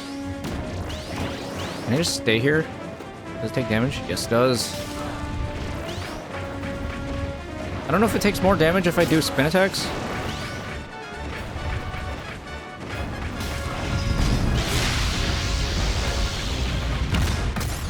Oh, that's clean. Being friends with some small artists younger than I was following their artists, even though considering themselves to be. I'm out to artists because they're really good. Yeah, especially for the people who aren't, like, they haven't made it yet, right? It's all about getting that initial push, finding a little bit of audience. Hopefully it builds up into something bigger over time. And just getting words of encouragement from people from the outside, because, you know, they're probably used to seeing more experienced artists be praised for their work, but obviously those are the people that have been at it for a long time and have earned their way to getting those compliments, so that's like kind of standard fare for them. But yeah, being encouraged, I think, goes a long way for small-time creators of whatever they're doing, to help them keep doing what they do. Because as much as people are in it for the game, it's really, really, really hard to continue doing something, especially if it's just like a hobby, if you aren't getting like some recognition for it on a certain level. I think that's just like a human thing. People want to be recognized for the efforts that they make, even if they say that it's not like a make or break point for them, you know. So I also am in the same boat with you. I try to do my best to support people, no matter how big they are, no matter how successful they are, just to give them some encouragement, say that what they're doing is cool, because I don't know, fucking, I'm in the same space for a lot of, or the same situation for some other things too, so like, I get it. And good on the bigger content creators or bigger artists or whatever craftsmen who continue to do that too, because they were at that stage at some point, so they know what it's like. Skydive again? I won this one last time, right? This dude was blowing mine, happy to blow him up, feel like a big video draw, gotta like repost a comment from Ollie. Hell yeah, dude. Ollie, I love Ollie, and I've noticed it a lot also with Shiori. They're very, very engaged with their audience, which is awesome. They're like, I mean, pretty much all the Hall members are, but like those two specifically stand out to me for how engaged they are with like recognizing artists, or like just stuff that's going on with, I don't know, with Twitter hashtags or general posts online. Is like they're always quick to recognize their community doing stuff for them, which I think is really cool. One of the ones that always makes me laugh, which happens pretty often, is like people not tagging Narissa with a tag or anything. Like they'll just say something about Narissa or like type her name, but they don't use hashtags or anything. But then she still finds it somehow and comments on it, and they're like, what the fuck, I didn't even at you, how did you find this? But she's just like the eye of Sauron, she just sees everything no matter what. Not so much likes from Narissa that I lost count. Yeah, I got one from her too, actually. I made a little meme art. You can see it on my Twitter of that one Pepe meme of the, like, when the boobs are huge and it's like looking up, but I drew a shitty Microsoft Paint jailbird with the same style, and then she liked it. I was like, I kind of expected it, because she just sees and likes like damn near every fan art. I gotta drink again. But it was really cool to get a little bit of recognition from her.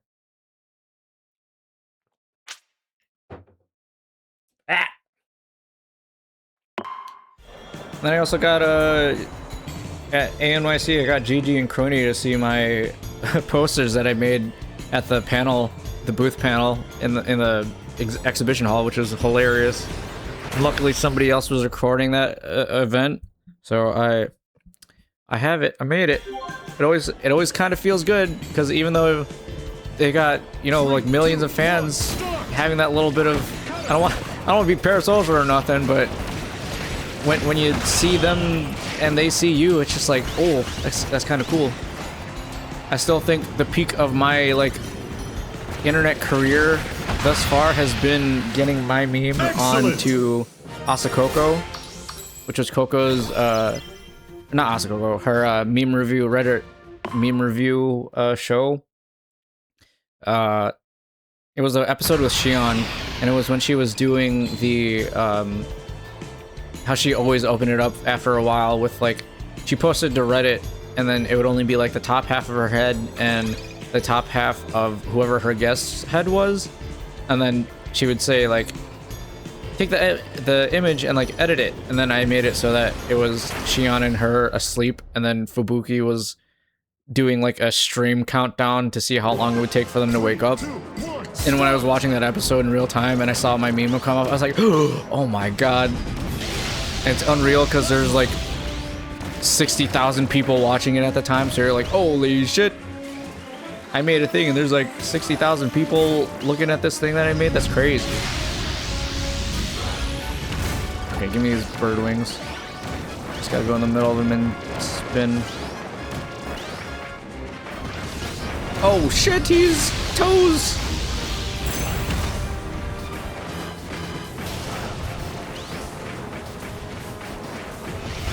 Burn!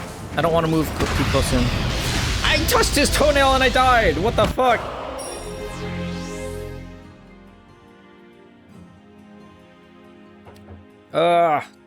20 drinks already? Even though I'm at 20, I'm not taking as big of gulps as I did the first time. Because I don't want to. This isn't really soft lock per se though, compared to the first one that I did last stream. This time, I can actually get more useful stats that will help me. Like, I don't mind getting more and more offense because that doesn't affect how fast I go. The issue I had with the last one is that I literally couldn't control my star and it was going too fast. This, I don't mind if I kill stuff even faster, even though I still wish that I had racing events because that's what I wanted to do for this super hard run. But the game just wants me to kill, and I don't want to kill. I want to run fast.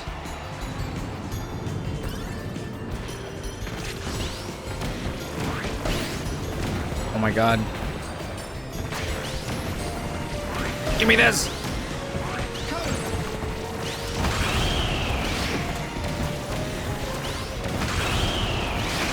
Like, I'm one-hitting everything right now. How do I not kill Dynablade and shit in, like, one hit? Excellent! When it's the first time with me? Oh yeah, that's right. You were standing, like, really close to me.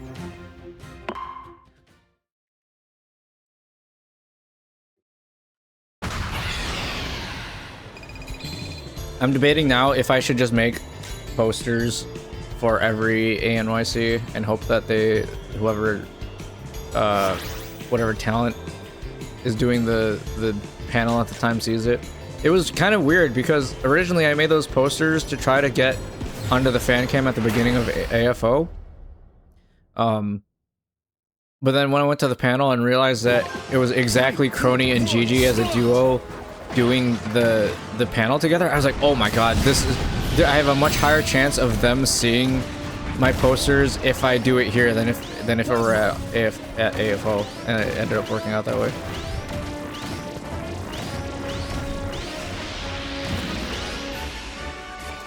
Come on, charge this, shoot. Okay, then I take this, and now I spin at him.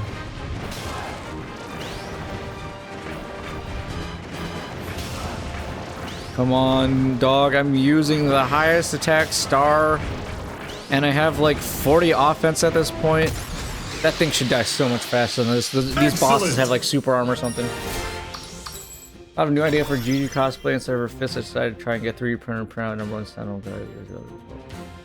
This is a fist type weapon. Yeah, I like seeing some of the things that I like about the Ian town specifically is because they're like kind of chuny and battle oriented. It's really easy for there to be a lot of like crossover art, which I think is always fun to see.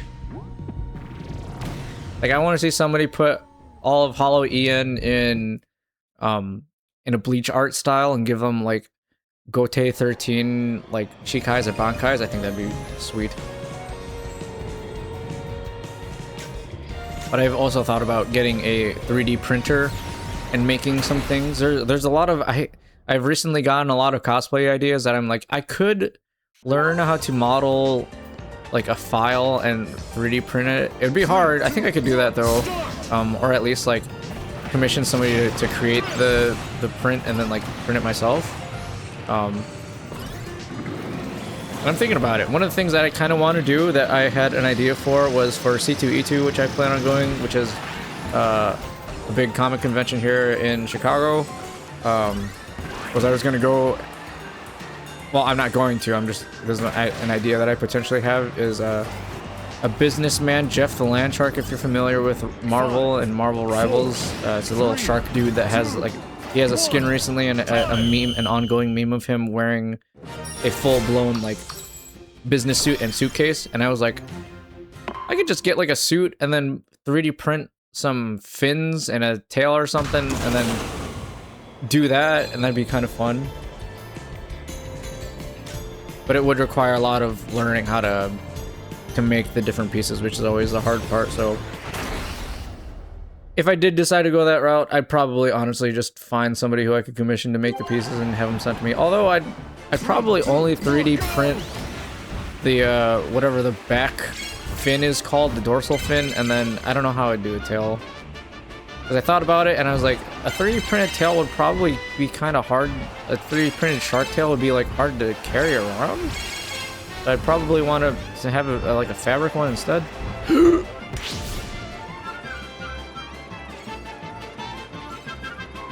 Well, fantasy who Jeff is, yeah. Apparently, there's a lot of characters that really only blew up because of Rivals, and apparently Jeff is one of them. I mean, I surely didn't know who he was until I started playing the game. Even though he'd had a comic out for a while, but the game for sure thrust him and several of the other Marvel characters into the spotlight, which is awesome. Like Luna Snow, nobody knew who the fuck Luna was unless you played the other game that she debuted in or like read her comics. But since playing Marvel, I have gone into the Wikipedia a lot and read kind of origin stories, or even decided to go read some of their comics, because now I'm just like a straight up Marvel fan outside of just the MCU, which previously I was like I really only paid attention to Marvel through the MCU, so. Okay, now I gotta use spin. Let's try to get close to this guy. Fuck him up. Yes! Oh, I finally beat him. Luna Snow originated in a game and she looks so bad. Yeah, I think I looked back at the original art for like, wasn't it like Future Fight, right? Or something like that? Future Flight, maybe? I don't remember the exact name. Her cover art for her comic looks pretty good, but she's wearing a completely different outfit, so she didn't look like the Marvel Rivals Luna. I really, really love Rivals art style. I think they've nailed the perfect like in between. Ooh, big fist or shark. No, I already took the shark before. I think Rivals specifically has really nailed the like sort of anime aesthetic, but because the line art is so thick and the coloration is like a little bit dirty and gritty, it still 100% gives like the American / Western comic vibes. So whoever their art lead is for Marvel Rivals, they like, I don't think you could do it any better than they're doing. People will shit on the character designs and stuff, like, which, sure, go for it. I know there are a lot of sticklers for like comic accuracy outfits and stuff, which I personally don't care because I'm not like a gigantic comic fan, so as cool as it is for it to be comic accurate, I'm just like, I don't really care as long as it looks good. The art style in general of Marvel Rivals is just like phenomenal.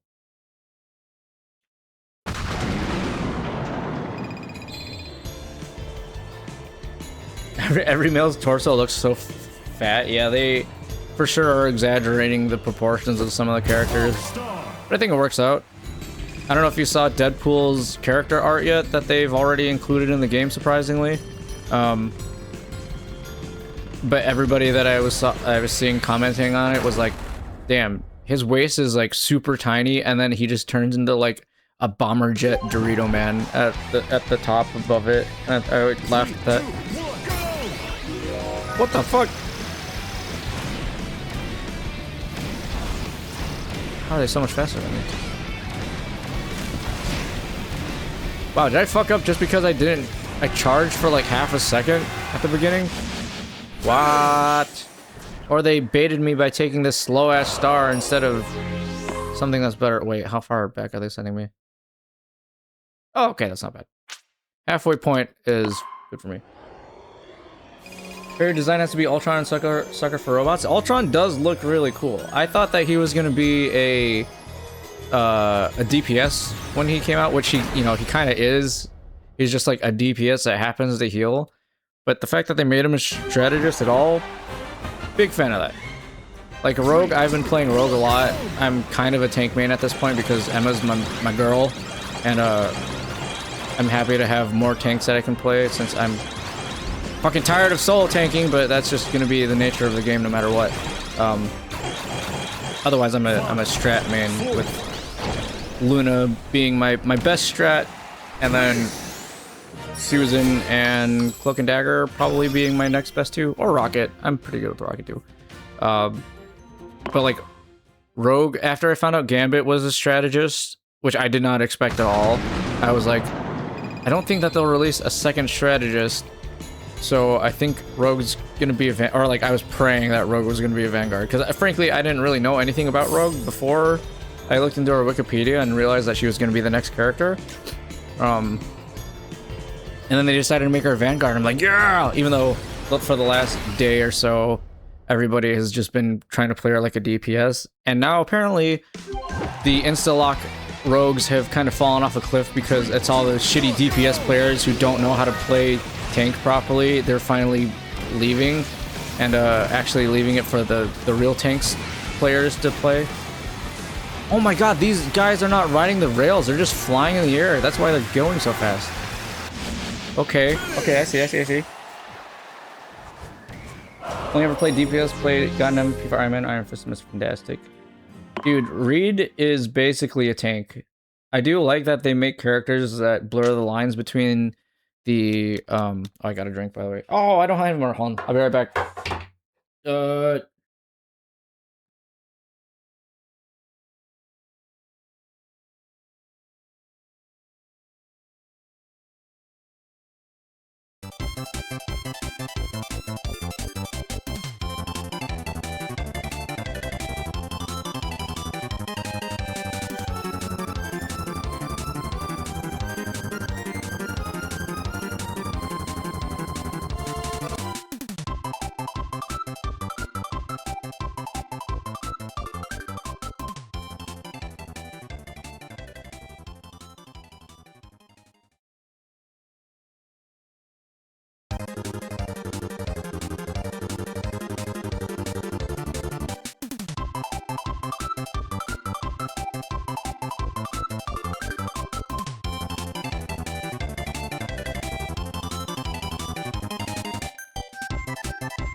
Alright, I have returned.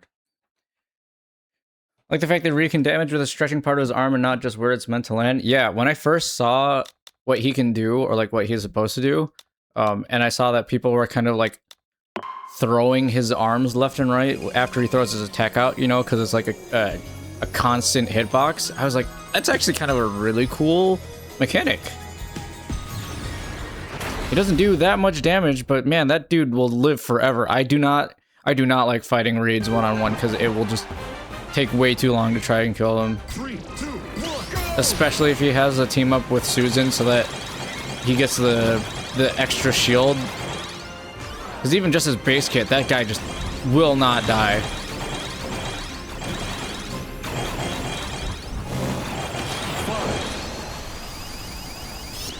Yes! Level 273. I'm gonna hit level 300 by the time I get to the very, very end.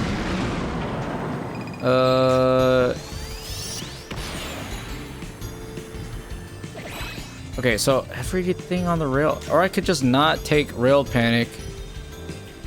But normally these events are the easiest ones, so this is why I'm doing it. Okay, I just have to not fuck up the charges at the beginning. Let's see. 3, 2, 1, go! I'm supposed to go super fast in the air.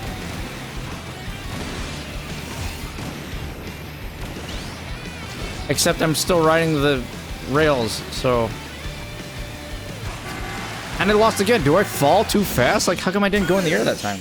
Oh, okay. I got a drink.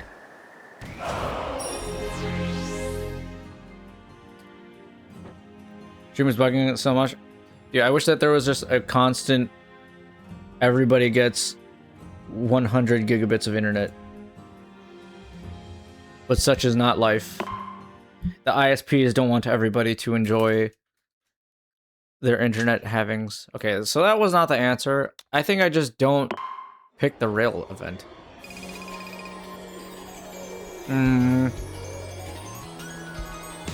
But I am going kind of fast. Let me try this defeat them all one instead. I was really hoping I wouldn't have to restart the event so often.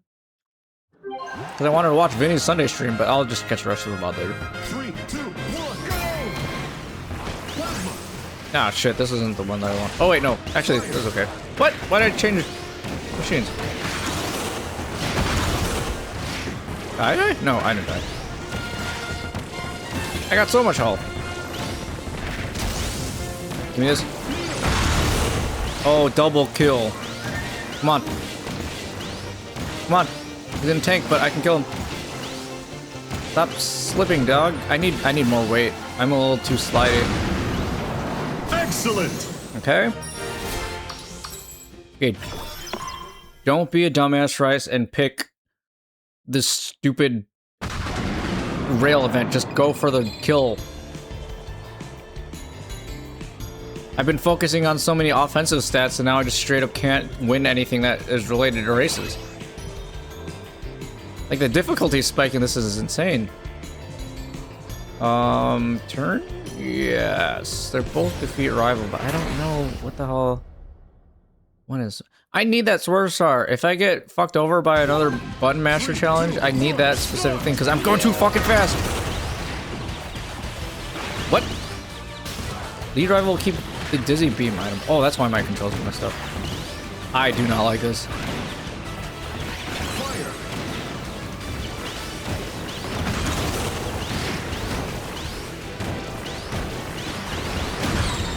Oh, it doesn't matter. You can confuse me all you want, but I still got it. He, like, literally Shinji, Shikai'd me from Bleach. He reversed my controls. Reverse controls in games as a mechanic makes sense, but I personally hate them. Especially in a game where the movement is as twitchy as this, only because the stats are so crazy that I'm flying through the map at this point. I'm not a huge fan of reverse controls. Specifically, I'm happy that it really doesn't happen very often in fighting games, because that would just make everything fucking miserable. Like, imagine playing Smash or, like, I don't know. I'm not a huge fighting game player outside of Smash, if I'm being honest. I played 2XKO, which is Riot's League of Legends fighter, which seemed really fun. So I'm dipping my toes into it. I might get into it. But I imagine playing a traditional 2D fighter with reverse controls would, like, just fucking suck. which I know is a huge complaint about people not being on the left side of the screen or the right side of the screen, depending on what they prefer. Because, like, if the game doesn't allow you to have mirrored inputs, as in, like, you just have... If you're on the left side and you want to attack to the right, you have to hold right. If you're on the right side of the screen, you have to hold left to attack right. But some people, like, only practice and train playing on one side or the other. So if they end up on the other side of the screen, it just, like, messes up their ability to play the game, period. Yeah, that would suck. But luckily, most fighting game devs aren't that malicious. Oh, it's Nightmare from Nightmare in Dreamland. Spin! Oh, he looks kind of baller. Look at those sunglasses. Oh, he looks baller because he's the shape of a ball. Get it? 3, 2, 1, go! Okay, I do not want to lock on. I just want... Is it going to be the same thing where I have to attack his tornado part?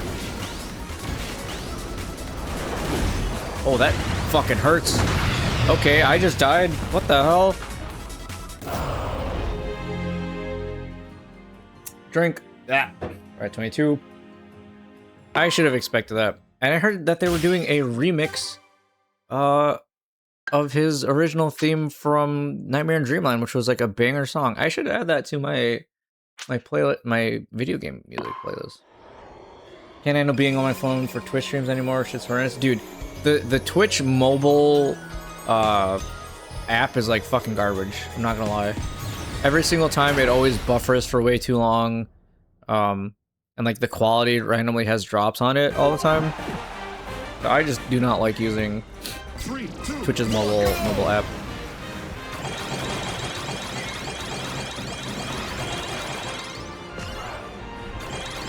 In the era of kind of everything now being on phones, you'd think that they'd have more priority over making that experience good for people. And not like outside of Twitch, just like everything in general. Not so. Sometimes they just update UI and stuff just to make a change for the sake of making change, and it's like... I know oftentimes I'm guilty of being the person who just gets so used to the way a UI looks, and I kind of want it to stay that way because I'm so used to it. But if they change how something works, but functionally it's like garbage, and they only did it because somebody on the dev team needed to justify their job position being there, like, I get it, they need to make money or whatever, but like, that shit's so... it just sucks! Okay, make me dizzy if you want. Oh my god, stop taking all the power-ups. I just gotta get close. Just gotta get close. Hello? I'm not swinging at him. Oh! I, like, can't attack when I'm dizzy. What the hell? Okay. That's news to me. Fighter! I might fail this one. I might fail this one. Stop! Come here. Just kidding, didn't fail that one. Excellent! That shit's easy. Look at Rick. Look at Rick's face. This little hamster face. You think this is a face of mercy? Hell no. Rick will gut you and then use your intestines as a rope to tie it around your head and then swing you around like a shot put. That's not a shot put. What am I thinking of? What Olympic event is it if you... the thing where they... oh, the hammer throw. Hammer toss. That's what I'm thinking of. Which is like kind of a metal event. I don't watch the Olympics that often, or at least like the track and field portion. But that event specifically always made me think like, damn, that is the one event I don't want to be anywhere near on the spectator's side, because I feel like it will absolutely just like hit you in the head. Or the thing is so heavy that it'll rip through the safety net that they have around the hammer tosser. 3, 2, 1, go! Come on, die. Kill him. Okay, he ran into me, that's his fault. He ran into me, that's his fault.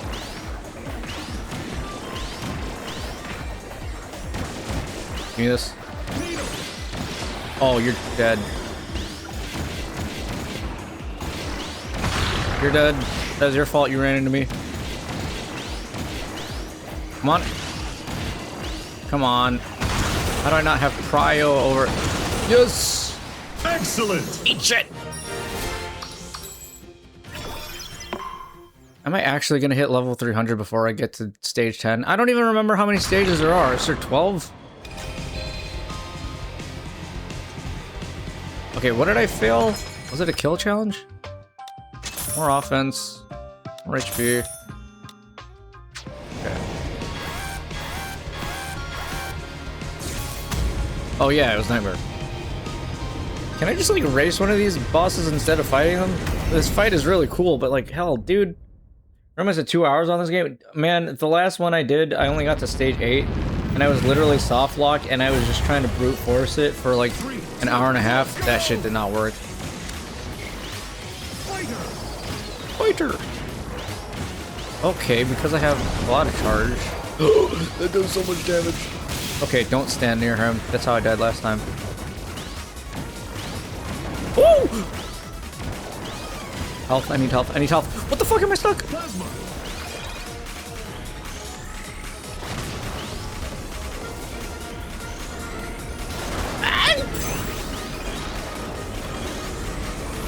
Oh, the ball can't hit me.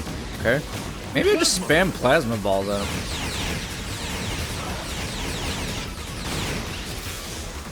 The fact that they were able to make, like, boss fights a thing, though, in this game is, like, really cool. They very loosely had this in the previous GameCube version, but it was not anywhere near as, like, good as this. Obviously, because that game was 20 years ago, but... like, this is, like, straight up, like, a fully comprehensive actual arena boss fight. Whoa, what the hell is this?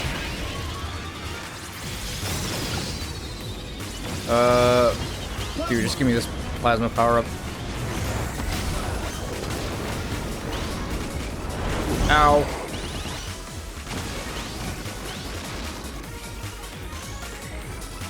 I don't think I have the time to do this. If I take another hit, I'm dead.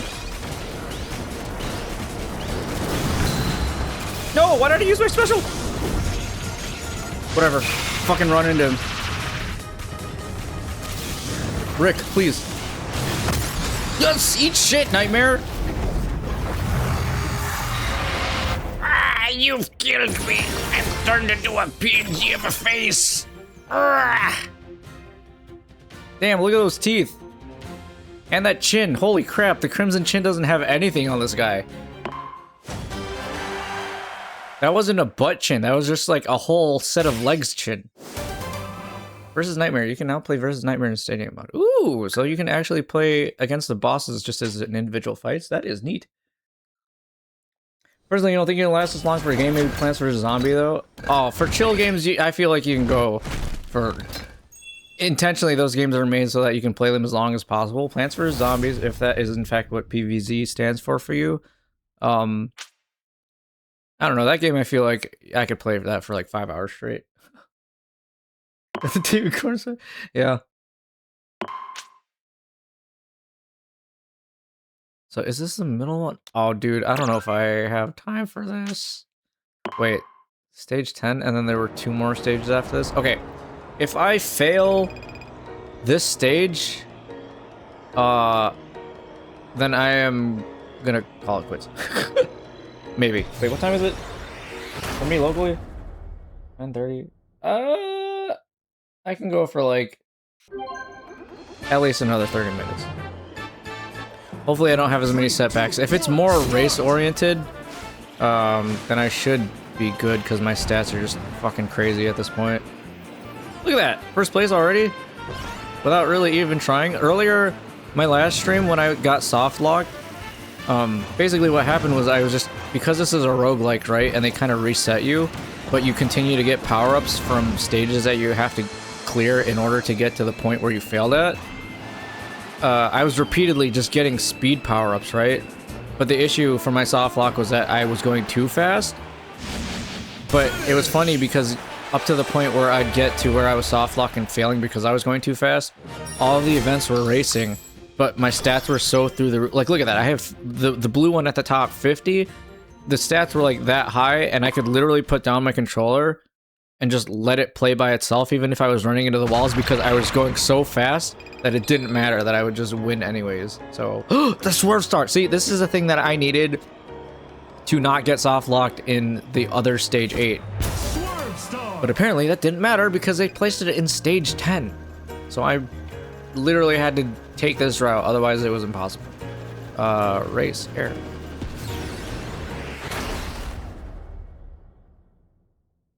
It was enough Photoshop course. It looks like DC arrows here.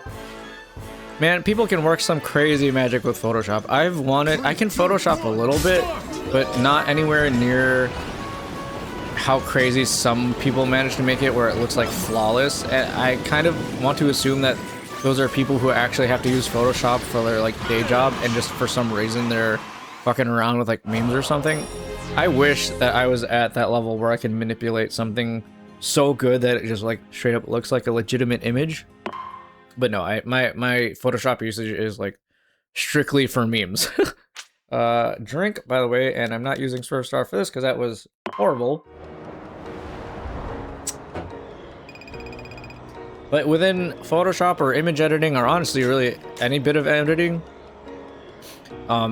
there's just like so much stuff to learn outside of your basic editing skills. Like, for example, if you go into video editing, one of the things that is often overlooked because it's just not something that's really necessary part if you're doing something like this where you're just doing streaming. But for example, if you're doing movie, like film making, if you're like a filmmaker, you really have to know how to do color grading. And most people who are doing video editing as a hobby are probably like, what the fuck is color grading? And that's just like a set of editing skills that is in the wheelhouse for people who take that type of editing like really seriously, and which is kind of incredible to think about from a program perspective, that they've included so many different possibilities to like handle all these details. Like, I'm sure you've seen it, like how many bajillions of options you have to edit pretty much every little aspect of an image or a video or a piece of audio that you can think of. But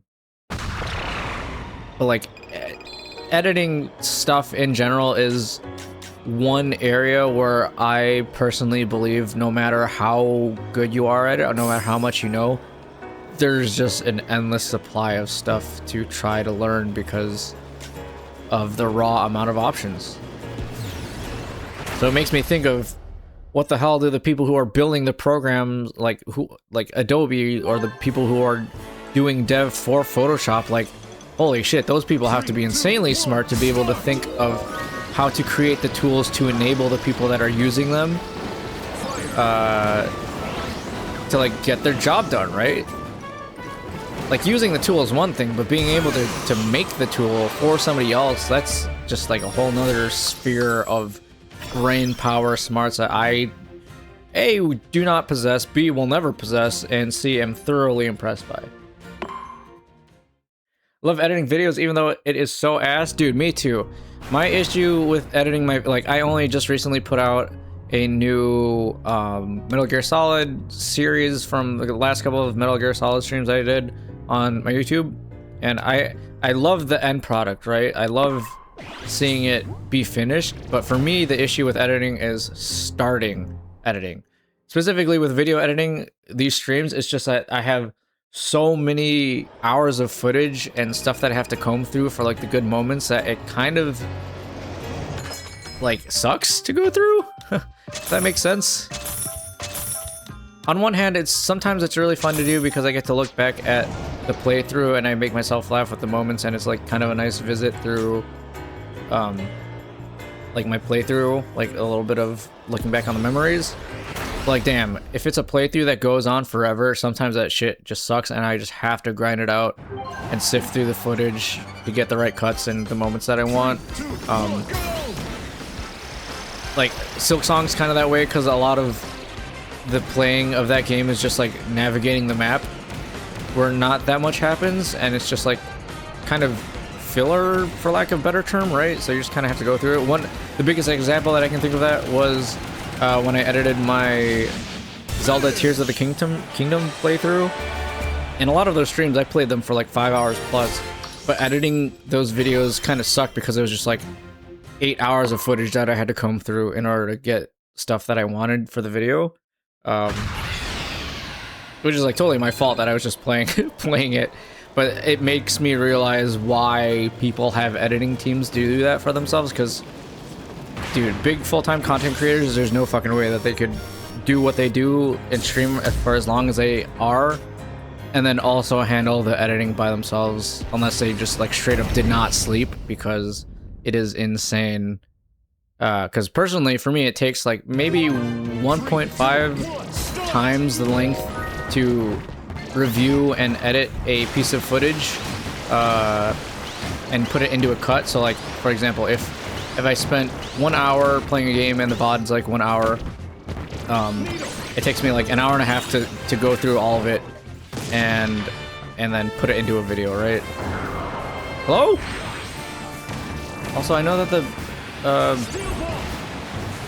where the hell was the chest? I saw it like a second ago. Fuck out of the way. I died!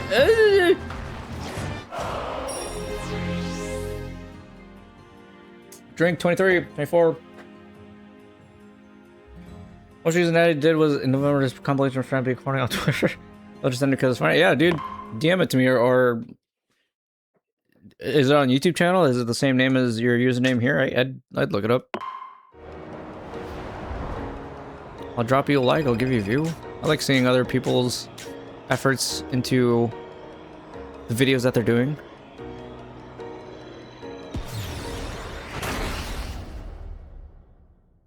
For me, also, when I edit videos or just like anything, I have like a very specific vision for what the end product is going to be. So even if I think I had the opportunity to have an editor for stuff, I don't know if I'd take it, because unless I was able to very clearly communicate the style and kind of the exact way I want like moments cut, or like a piece of audio, or like a joke in there, kind of want to do it myself. Just because I don't know if I could properly say like, here's how I would like this to appear, without them like literally being me and knowing exactly how I want it. Because at that point, it's probably just easier for me to do it than try to explain every single step.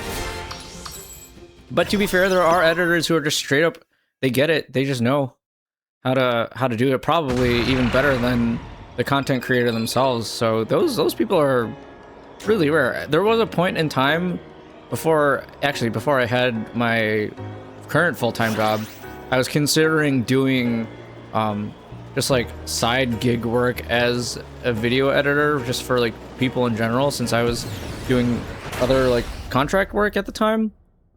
And it would have been kind of a fun side thing to do, just to make a couple extra bucks, but ultimately decided against it. 3, 2, 1. Only because I thought if I was editing stuff for other people, if I ended up getting like kind of exhausted by it, I was worried that it would affect the ability for myself to do my own edits, and then I would just like end up not wanting to do anything for myself at all, because I was doing it for other people, and that would just like jeopardize my whole like this operation. Can't shoot you a DM on Twitter? Really? What do you mean? How come you can't send me something on Twitter? Am I blocked or something? I don't know. Send it on here, maybe, I think. I don't think I have any settings that stop me from receiving DMs on either platform, but what the fuck do I know? I only recently... My DMs are off. Really? Hold on, let me turn that on. I didn't realize that. Oh, wait. It's gotta be a setting.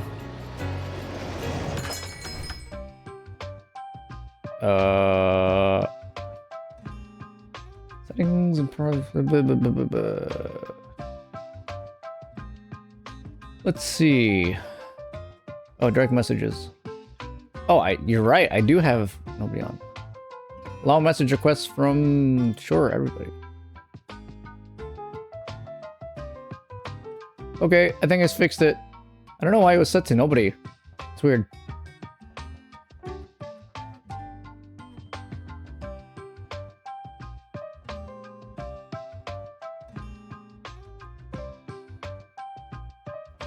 Also, Twitter is like 90% bots, dog.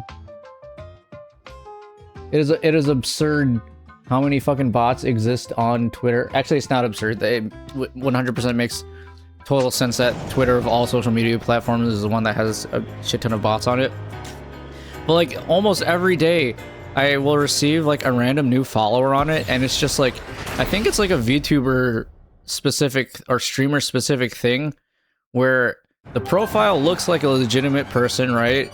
And they have posts and they have like a Discord account that they've created, and they have even some of them have made like a Twitch channel. Granted, those are empty accounts, like they don't have any followers or any activity, but like the bots are getting so like fully kitted these days that they make all these extra fake accounts to try to make it seem more legit.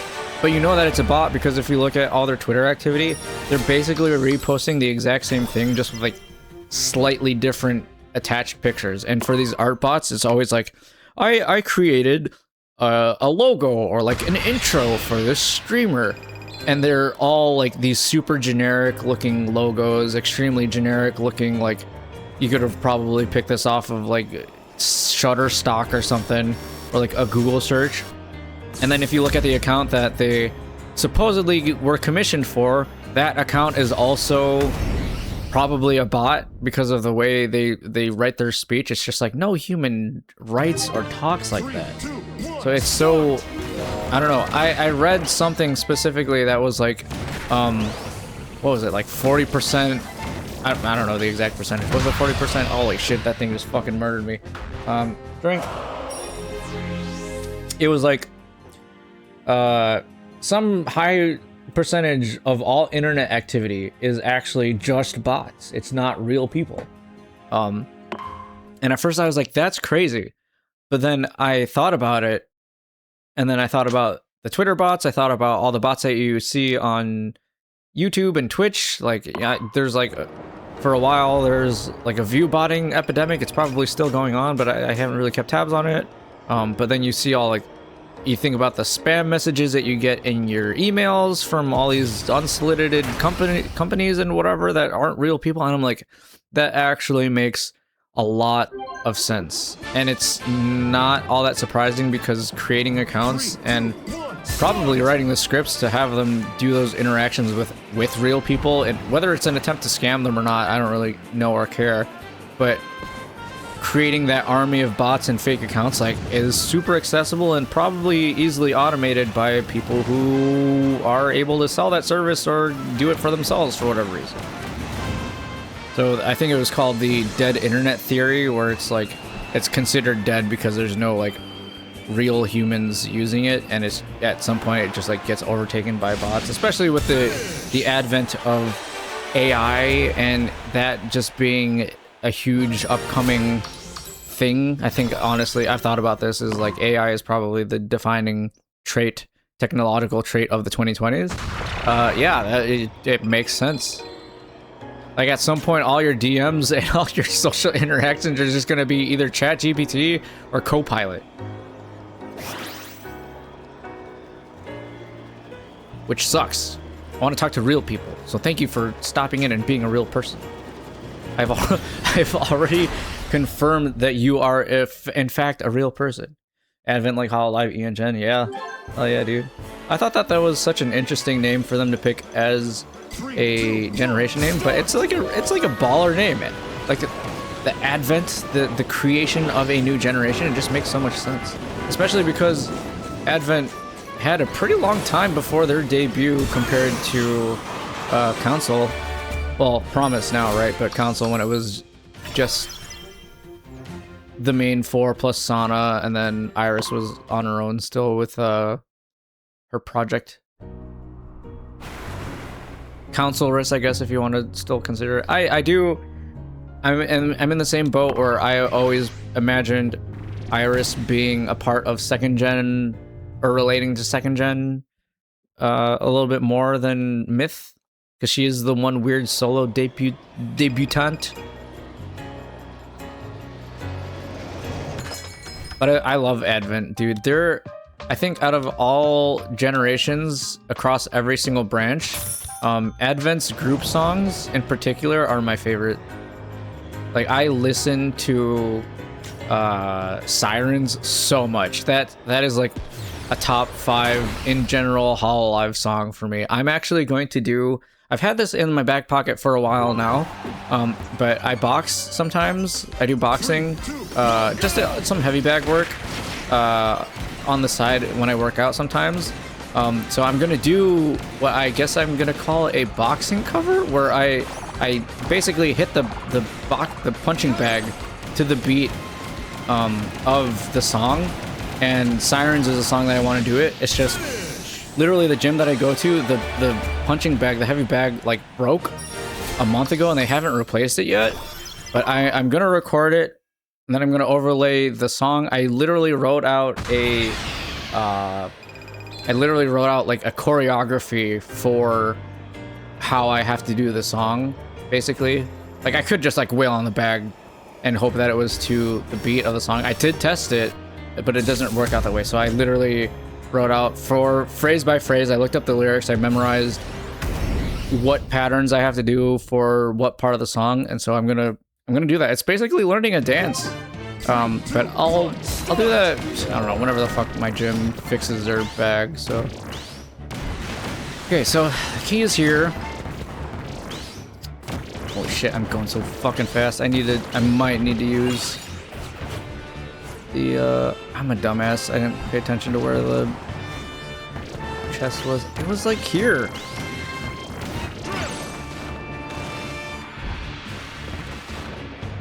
Is it inside? Hold on, I gotta get rid of this. I'm going so fast!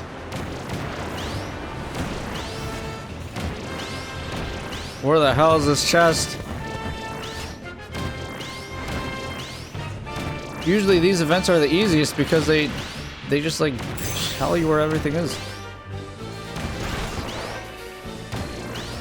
Oh my god, do I have to use the swerve star from now on because I'm going too fast? Oh! If you want to punch a song to beats, listen to UB1 Winner from Go You From Here, Donnie.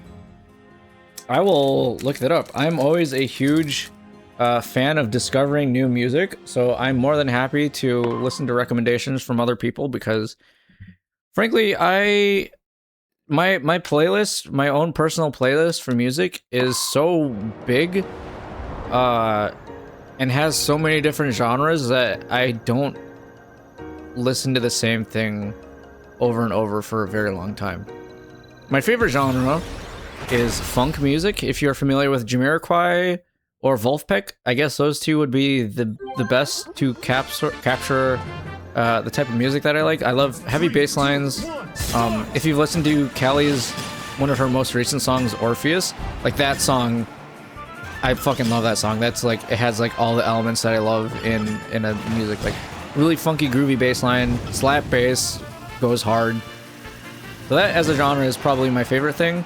But I listen to like damn near everything. So thank you for the music recommendation. I will 100% look it up.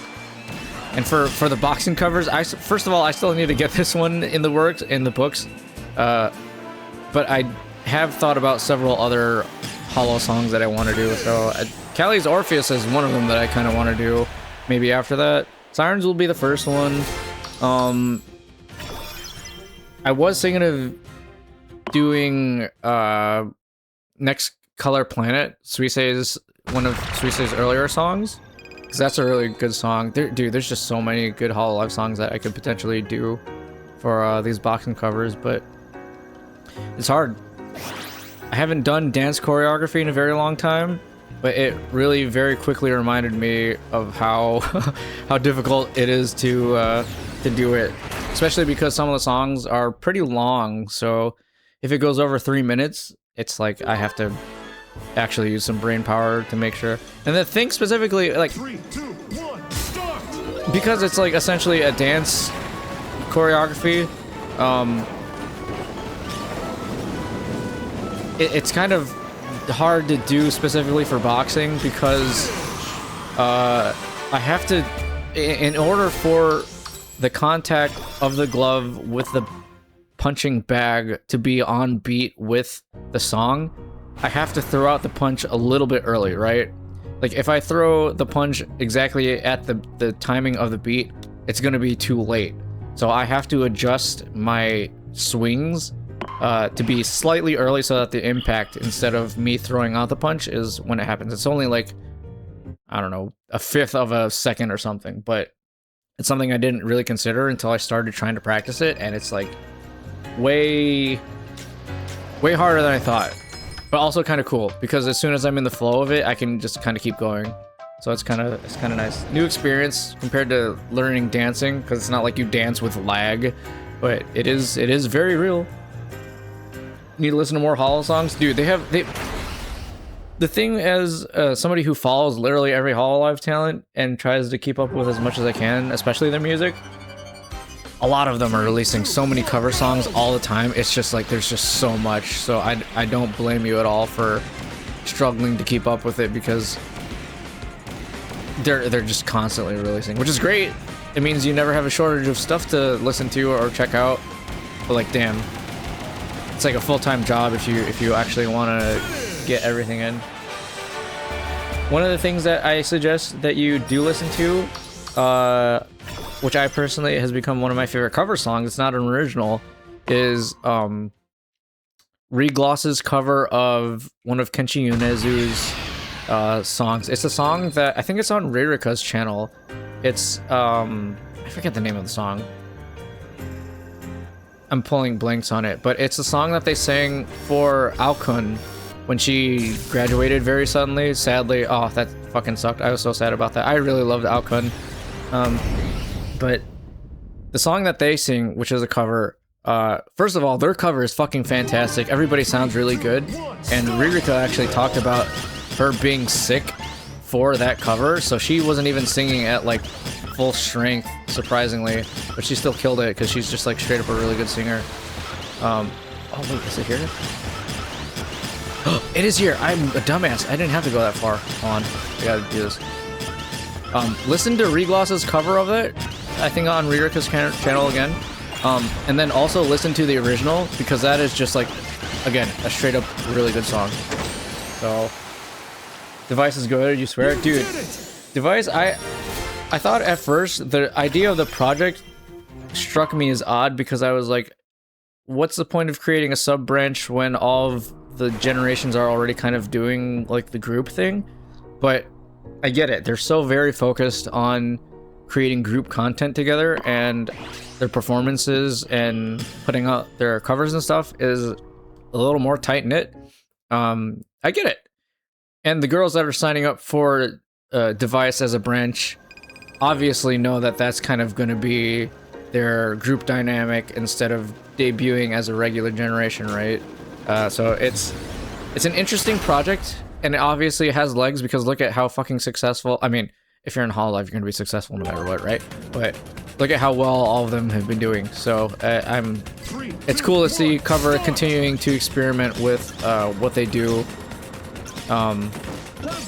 despite seemingly having a formula that just like works no matter what. So the fact that they continue to innovate despite their success builds a lot of confidence in me as a fan, because it means that they are not taking their position for granted, which is exceptionally important for continuing to capture new fans into their fandom, their already gigantic fandom.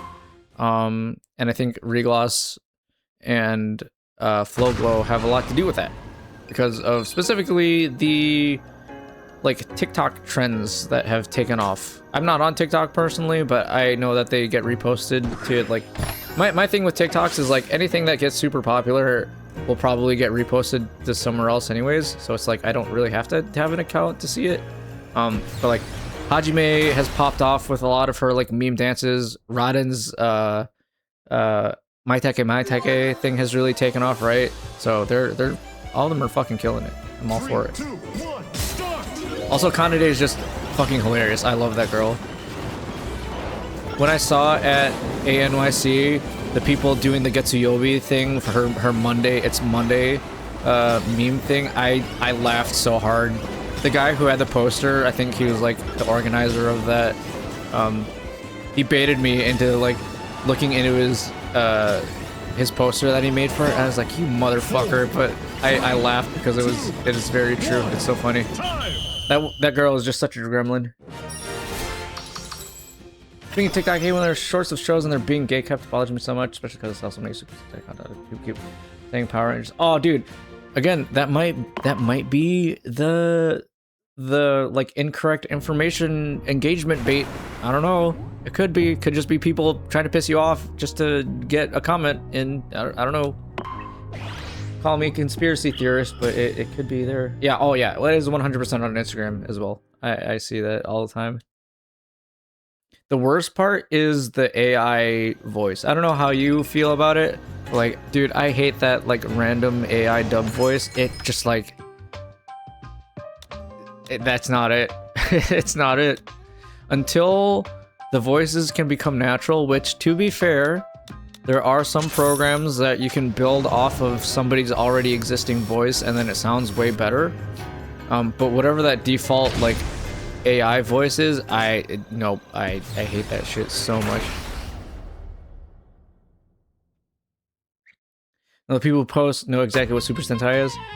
I do feel like the people who are into Super Sentai and just like Tokusatsu fandom in general, they are extremely knowledgeable about like that specific content, so it's like hard to fake it. I'm not like a gigantic fan. I enjoy it, but there's just so much of it that it's I don't think I have the capacity to get all of it in, you know? I'll at least say as a child I'm a huge Power Rangers fan, but you gotta give me some slack because I did not know that was of Japanese origin from way back in the day until recently, within the last like 10 years. Fuck, I got a drink. 27. Wow, not 50, which is good. But I want to beat this fucking zone so that I can go do other stuff. What time is it? 10:05? Fine, I'll go for another 30 minutes. Time attack. Alright, beat this. I'm at the point now, again, where I was talking about how I can just let my controller down and I can just literally zip through and just like not win. Maybe not these because there's way too many acute angles in this stage. Wow, I used acute. I just sound like an asshole. Finish within time limit. Yeah, okay.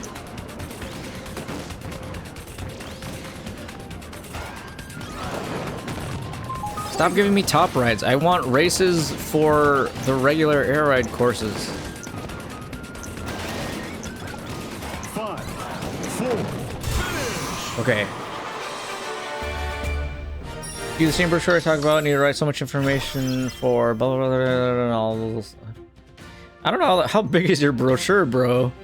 You might as well just include a link to like the Wikipedia page and be like, hey, I could write down all this information, but this document is going to turn into the same thickness as a Bible. You should probably just go look this up on your own time and then just include the links to all the all your sources. That's how I'd approach it. Need to type out so much information? I bet. And I'm sure you're in the situation where you kind of have to be careful about how you write stuff because otherwise you go through like that AI check, right? So your professor or whatever are going to run it through a program to see if you're like plagiarizing or using an AI output for your answers, which fucking sucks, by the way. I feel so much for the students nowadays because that's just like an extra layer of security. I mean, like, I get it. I get why they kind of have to, because just to maintain integrity of people pursuing this degree, like, you kind of have to make sure that they actually know what they're doing, right? You can't just rely on AI and shit. So I get it on some level, but at the same time, it just like creates so much extra pressure and makes your specific assignment that much more difficult for you, purely for something that's just like way the fuck outside of your control, which sucks. I fortunately graduated before AI took off and they didn't have that, so I could get away with some bullshit. Not saying that I plagiarized, but that was not an extra worry that I had to have in the back of my mind. Maximum 16 pages, damn. Still, a 60-page brochure is still pretty big. They only care about the typography of the sign. Oh, that's right, because you said that you're graphic design, right? So obviously that's going to be the important aspect of it. Which makes sense. I wonder if you could just do like lorem ipsum and it's just total nonsense, but as long as it looks good. Did I fail this? Is this what I died? Oh yeah, this is what I lost on. Oh, wheelie bike is kind of fucking fast, but I don't think it has the control I need to not run into these things. Hold on. Let's see. I turn kind of slow. 2. Oh my god, I have so much glide that I can still hit that. No, I don't. Where the fuck are they? 3. Oh shit, this might be cooked. Oh, this is fucked up.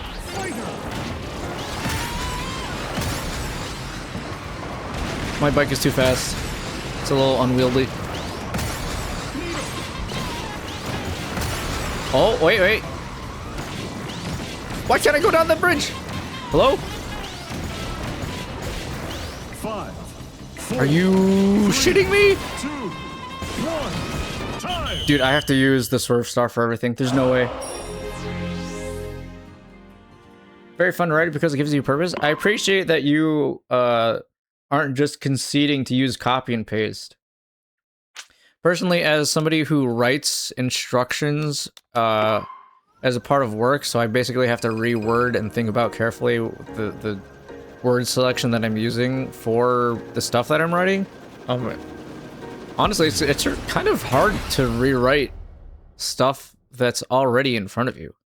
Like, I'm in a, for my work personally, I find in a lot of situations where I could just very easily essentially do a copy and paste of what I'm told or like the source material that I'm working off of.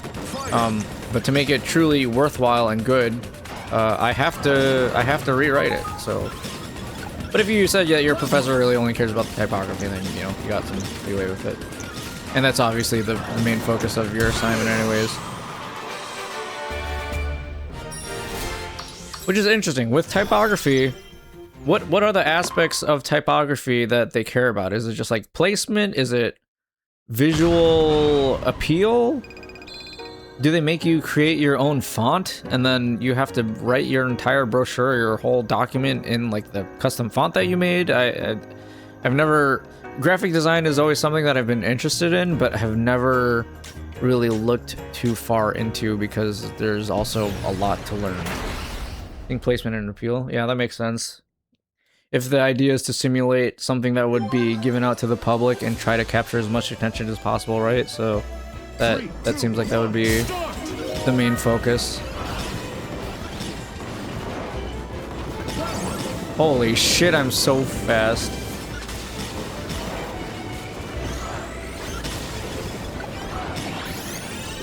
Why would I use any other star other than this?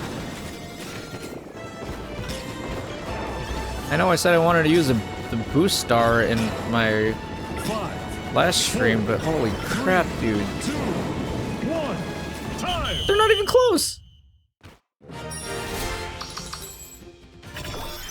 Rick's just like, good job using the swerve star, that's good. I don't know why I'm making him sound like Skeletor. More turn? Do I even need more turn? I'm using the freaking swerve star. Let me take defense. I'm actually going to hit level 300 before this thing is over, if I'm not already there. Okay, ignore this. They bought the star wheelie bike. I'm going to finish off this stage, and if it's not the last boss before this, I am fucking calling it quits. I don't explain stuff so well, so all I can do is my son just type out the placement hierarchy. Yeah, well, I mean... As long as you understand the primary purpose of the assignment, I think you're good. Oh, what the fuck? How did I fall off the edge? Holy shit, even this star is going fast as fuck.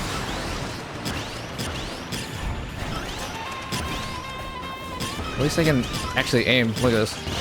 I'm going so far.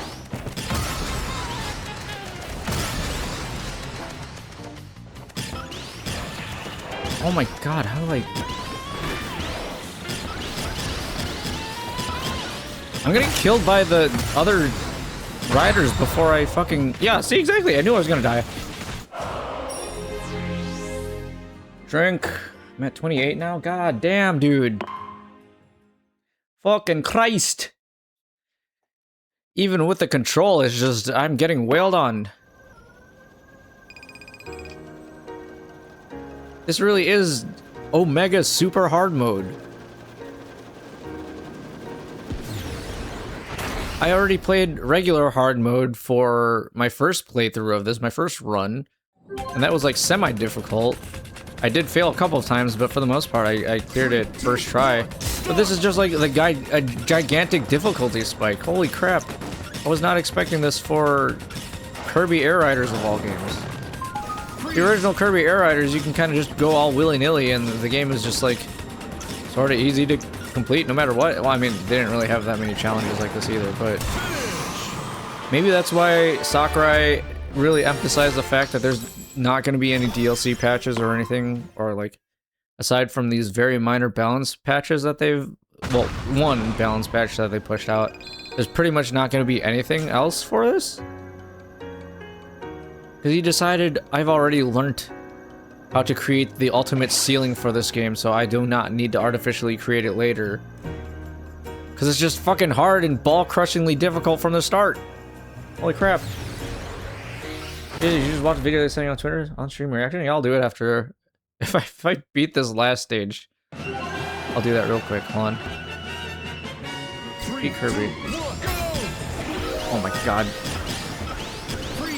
Can I just hold this on top of him because I have this? I should be invisible right now, no? Oh my fucking god. Get off. Spin. Just run into him. Just run into him. He's fast too. I can't fucking hit him. Okay. Can't run from this. Excellent. Eat shit! Level 338? When the hell did I go 38 levels above level 300? Jesus. I don't know, health? I'm kind of getting demolished by some of the fighting challenges. Again, just give me races. Just give me regular races. I just want to go fast. I don't want to fight so much. Even though I don't really have an option at the second to last boss. I know that. Check the store. Kill faster. Yeah, sure, why not? Destroy the huge pillar, target the halberd. I don't have the offensive one, so I'm gonna try this time. This one this time. It's just a stone pillar. This might be a situation where I get murdered by all the NPCs. And I'm not using the Shadow Star. 3, 2, 1, start! Gotta find power. Not sleep. Get the hell out of here.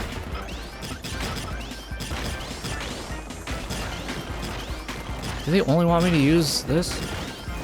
Oh, you guys are dicks. They only included sleep.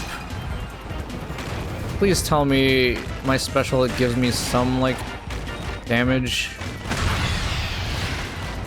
They should run into this giant hairy hamster and kill themselves. Oh my god. It's all sleep, dude. It's all sleep power. I'm just gonna die! Are you shitting my ass? 29. Oh my fucking Christ, but I needed to use the Swerve Star to... Wait, no, they started me back at halfway. No, wait, but that's kind of far back. Wait, hold on. Let me try Shadow Star again. Time attack, time attack. Oh, fuck all that. Actually, give me this. What other games do I have on the Switch too? I have Donkey Kong Bonanza, which I have not started playing yet. I have this, I've got Mario Kart World, and I think those are the only 3 games that are Switch 2 exclusive. Otherwise, everything else is just carryovers from my original Switch library. The only other Switch 1 game that I'm still kind of playing, but I have not played in a while because I'm juggling. Right now, I'm juggling this, Silk Song, and Metal Gear Solid Delta. So once one of those finishes, I'll clear it up for another game to play. Probably Armored Core 6 because I'm like halfway through that game already. But the other Switch game that I was playing before this was Pikmin 4. So I imagine, since this is going to be a relatively short series, like whenever I finish this road trip, maybe I'll have like one more stream of this afterwards. Maybe, maybe not. But I'll probably try to finish off Pikmin 4, which I'm also probably halfway through. Otherwise, I want to do Hades 2. I could have done this earlier, Hades 2 earlier, but I like getting physical games, and Hades 2 didn't release physically until last month, so I had to hold off on it. And I asked my sister for it for Christmas, so I'm not even gonna get it for another like 2 weeks at the earliest. But it will be on the docket for sure because I love Hades. Hades is one of the best indie games of all time.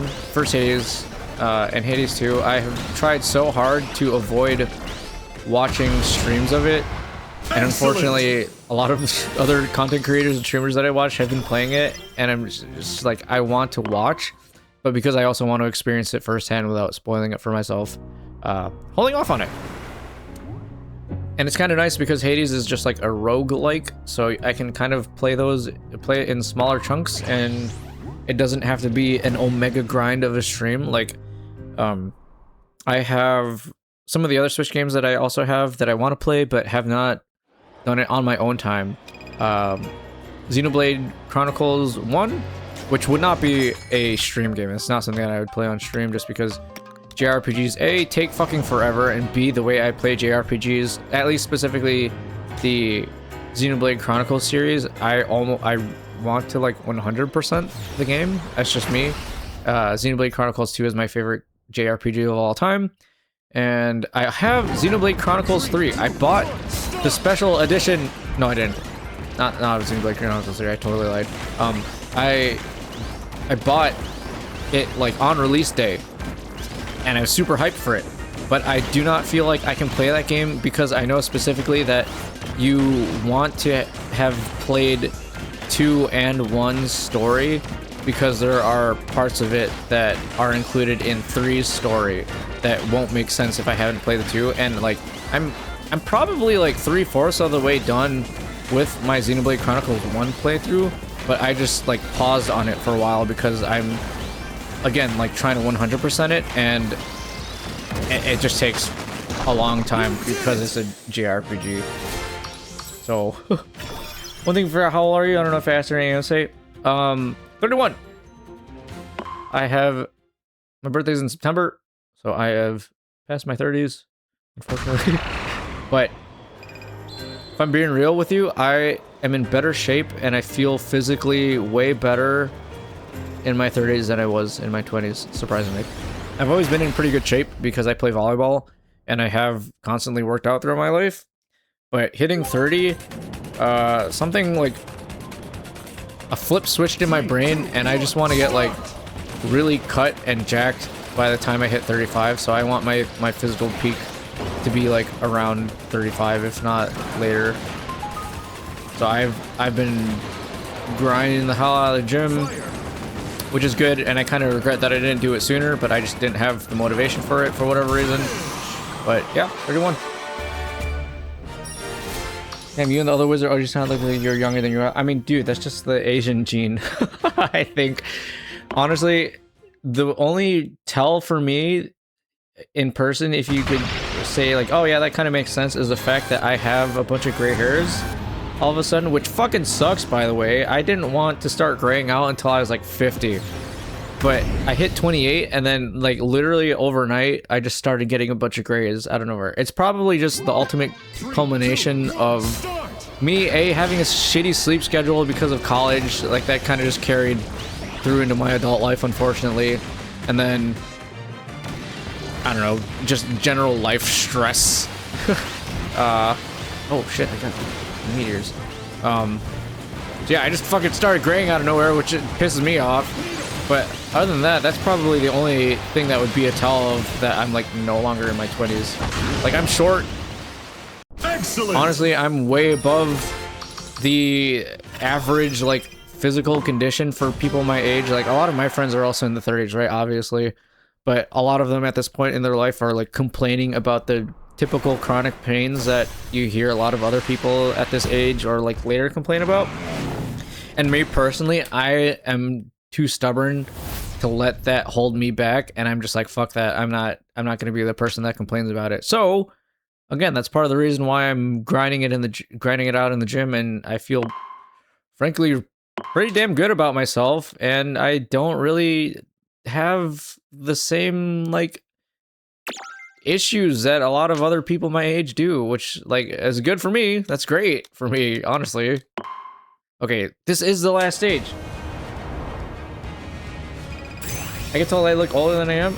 Dude, some people do. I don't know. It like you're like decently tall, so that could be part of it.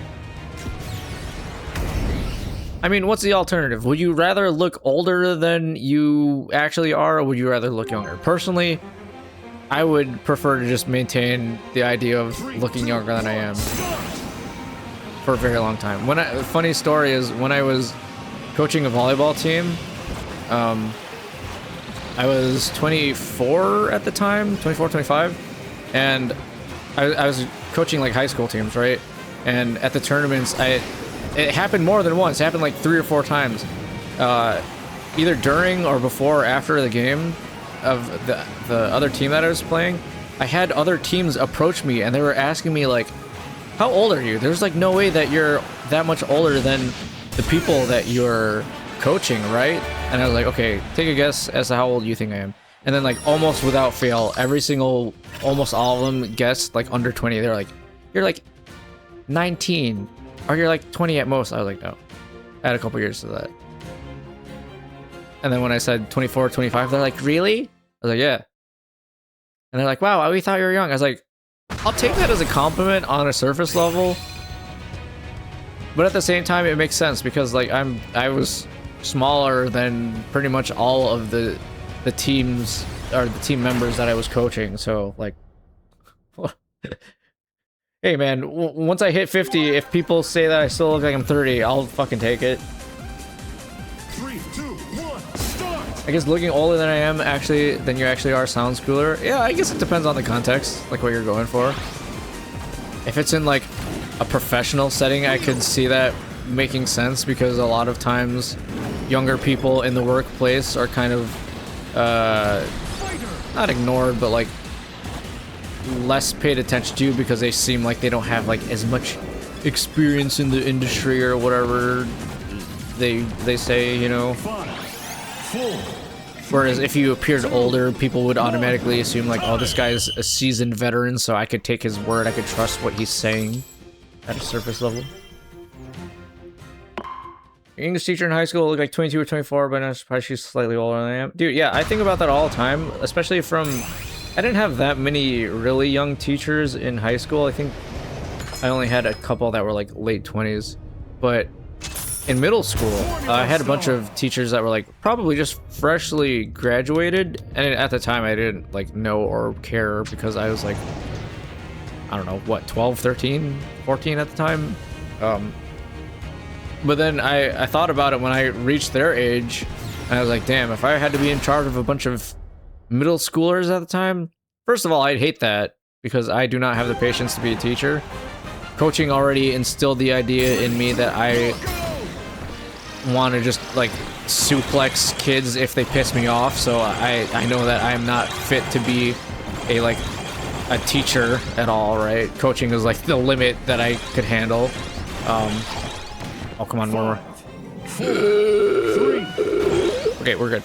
But then as soon as I reached the age of people who were previously my mentors, my elders, my teachers, I'm just like, oh shit. Can't believe I'm the same age. Like right now, I am older than the age that my volleyball coach in high school was when he first coached me and my friends, because he was in his late 20s, I believe.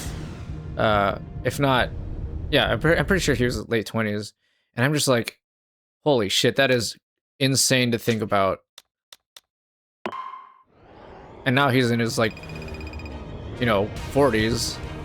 But I try to think about, like, what my life experience is compared to them at the same time, and I'm just like, wow, our paths are so completely different despite being the same age and supposed to be at the same life stage, you know? It's just like, I don't know. It's so interesting to think about the individual life experiences and how that shapes each person's path, because like at the time when they were my teacher or their coach or whatever, you're just like, damn, this person's old, or like they're so far advanced in front of me in terms of age that like it's gonna be like 50 years before I experience what that'll be like. And then it's just like, nope, I'm here, and I frankly don't feel that much different from when I was the student or the team member that they were coaching, but I'm here, so I have to try to picture what it would have been like if I were instead in charge in their position, taking care of, you know, younger people. And it's just like, that ain't me. That ain't me, dog. English teacher in high school is like 22, 24. Oh wait, no, I already thought. Yeah, some people also just like straight up look young no matter what. Like I've seen tall people that look really young and they just end up having really good genes. Good for those people. Hold on to that shit for as long as you can, because it's not like, unless somebody finds a fountain of youth, everybody's just eventually going to turn into a little old wrinkly raisin at some point in their life. I don't know. My grandpa made it to 98, so I'm hoping I can hang on as long as he did. There's got to be so much cool shit that will come out by the time I'm like wicked old. I have always said that whenever I get like 70, I think is when I want to do this. I want to pretend to be a senile old man, just to like fuck with people, and then have moments of like pure clarity and be like talking like a normal person, and then just like go back to pretending that I just like don't know what the fuck I'm talking about. That could also just actually happen if I become like demented, which hopefully doesn't happen. But it'd be funny. I just want to fuck with people. I want to pretend to be like a Mr. Miyagi, even though I do not have an accent or something, and just pretend to be like a karate kung fu master. Grandmother's still kicking it in her mid to late 80s. My father wasn't lucky, some of the just actually. Yeah, it's so weird because like some people that take care of themselves a lot can still bite the bullet or like kick the can, you know, just for something completely outside of their control. Whether that's like a disease or just some like hereditary issue that they didn't realize that they had. Oh, fuck me. This is the button mash. This is exactly what I have the swerve star. Even if I fail this. Okay, so this is the event that I failed last time because I was going way too fucking fast. But this one is probably better because I don't have to hit a target. I just have to beat King DDD, which is fine with me, actually. Hold on, I have to lock in for this because this is the exact thing that fucked me over last time, or like close to it. You got full 30 seconds. This is why I needed the swerve star for this. Is that 30 already? Fuck. Oh my god. I think I have to go back to the first floor and undo all the stuff that he got.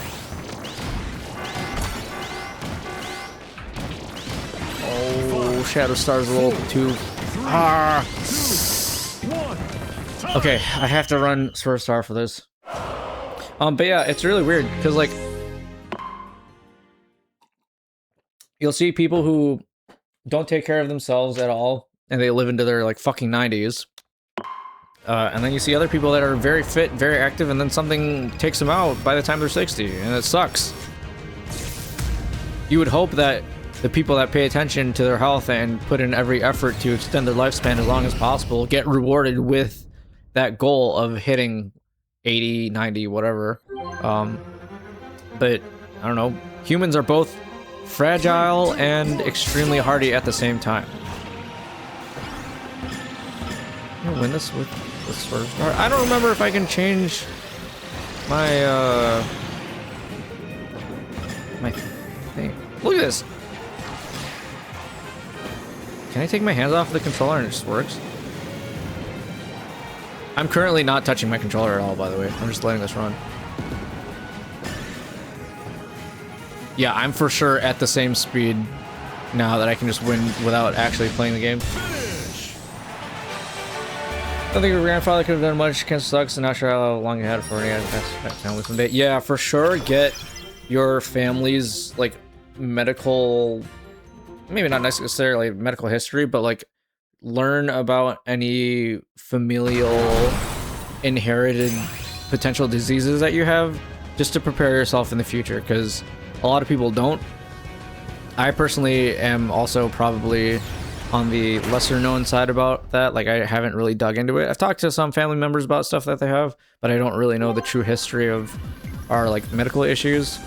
And it's not to say that you're like guaranteed to get those same health complications, right? Like, everybody is still different. Your genetic makeup might have spared you from having to suffer through that same disease or whatever it is, but any extra information to help you prepare potentially against that will only help you, especially as you get older. So I don't know, I'm thinking once I hit like fucking 40 or something, I'll probably dig into that a little bit deeper when it gets harder to maintain the same level of fitness that I got right now. But for now, I'm chilling, hopefully. I say that, and then during COVID, I was like, I dodged COVID for the first 2 years that it happened, and I was like, oh, it's potentially ending, you know, I'm vaccinated, I'm not, there's no way I catch it. And then, like, I caught it within the last, like, 6 months or so before COVID ended, and I was so fucking mad, dude. I have no idea how I got COVID and contracted it. I did, like, damn near everything in my power to avoid getting sick and interacting with people. I had hand sanitizer, I wiped everything down, I wore masks and tried not to breathe the contaminated air that everybody else was, but like somehow I still fucking got it. And I don't know, weirdest thing with COVID for me specifically was I lost my sense of taste, which is just like the strangest phenomenon to experience. Because imagine you bite into, I don't know, what's a very textured food? I don't know, maybe not textured food. Imagine you bite into like the juiciest, most delicious steak you've ever eaten in your entire life, right? But when it enters your mouth and you want to swallow the food, there's just no flavor. It feels just like a slab of meat that is going down your throat. Weirdest fucking experience of my entire life. I do not wish that on anybody because it's horrible and it sucked and it made eating food much less enjoyable, and I don't ever want to experience that ever again because it made me sad. But yeah, that was a weird holdover. Luckily, the rest of my COVID experience, my sickness was not that horrible. It kind of just felt like a mild flu-ish. I didn't like throw up or anything, but it was like, you know, typical minor fever stuff. Oh my god, I still have to hold my directions. I'm so fast though. Ooh. No! Do I need more turn? What the hell? I'm going backwards!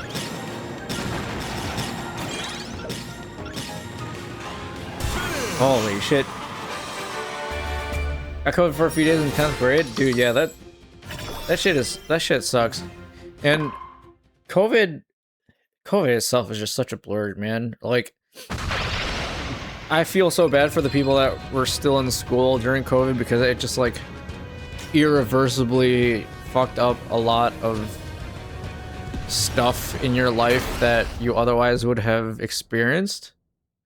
Like, my sister's a teacher, right? She's a middle school teacher, and I asked her if there's a noticeable difference for the generation of students that experienced COVID. So they like had to do just remote classes, right? So they didn't get the in-house experience and like were able to like socialize with their peers. And she's like, yeah, she 100% noticed a difference in like attention span, I think specifically is the one thing that she said, which makes a lot of sense, and just like general ability to socialize, and that just sucks. And it's not like it was their fault, they just like, everybody was locked down, so what were they supposed to do? Come on. I died! I think I picked the wrong event too, fucking hell. But also one of the other cases that I saw was for people that were in high school at the time. If you were playing a sport, it like destroyed all of your sporting events. And as somebody who played sports in high school, having your like senior year or junior year taken away from you, dude, that shit just sucks. Because a lot of my friends personally, my closest friends are still my friends that I played sports with in high school and college. And if I imagine that was just completely wiped off the map because of the pandemic, that would have just made me so sad. 3, 2, 1, start! Oh my god. Why am I still on stage 10?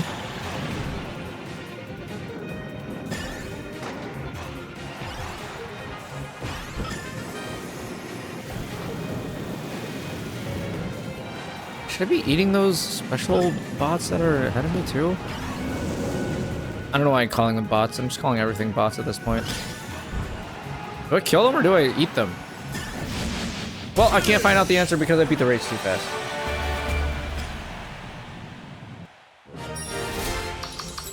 Rick! Level 366. Dude, if I fail this... If I finish this off, what time is it? 10-4, fucking hell. I'm doing this way longer than I intended to.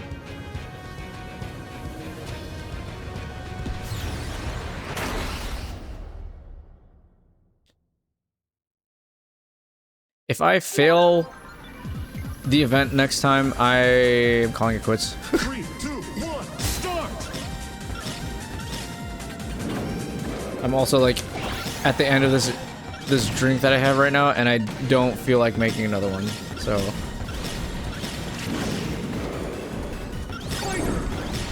It might be a 3-part, nah, surely not. The only other stuff that I think I have remaining to do on this game would be doing the rest of the air ride stages, although I don't really know if I have to because I think I experienced all of them just through this mode, and then maybe doing more city trial stuff or the Mine Machine custom parts, but I don't know if I have to. I mostly wanted to do the solo mode here, so.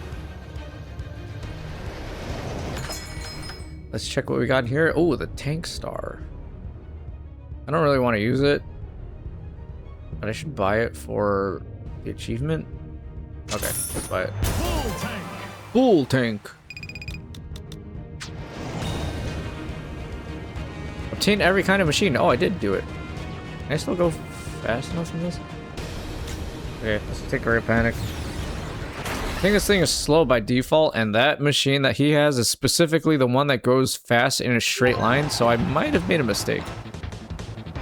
3, 2, 1, go! Holy shit. I might be cooked.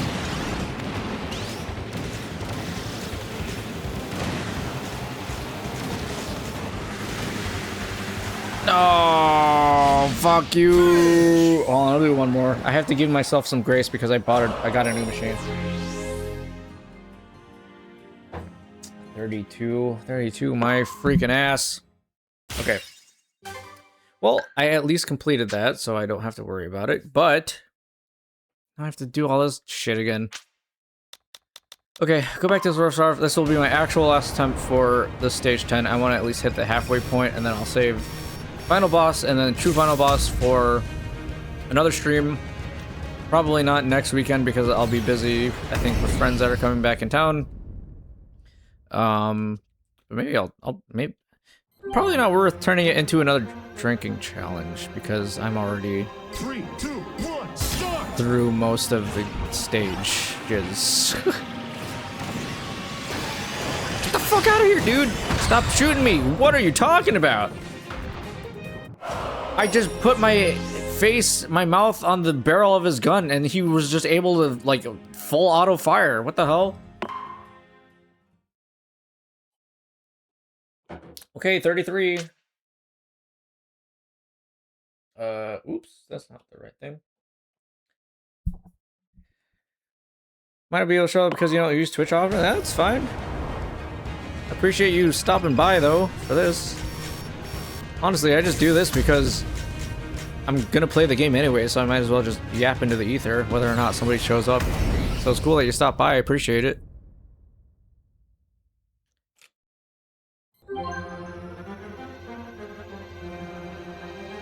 I died on the first stage here, are you shitting me? Only because of the star, I still have to have some input, I can't just like... I'm doing the same thing.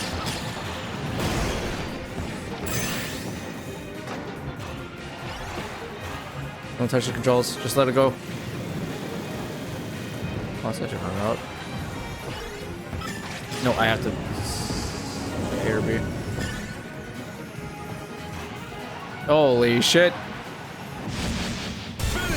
How is the final boss supposed to be faster than me? There's no way that I don't immediately win the final boss.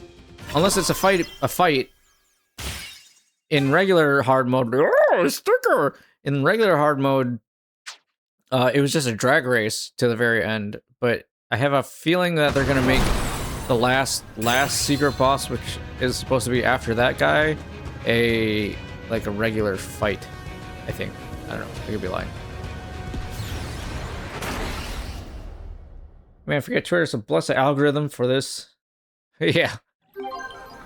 Fortunately, I don't think there are very many sentient bowl of rices out there in terms of content creators, so it's probably just me.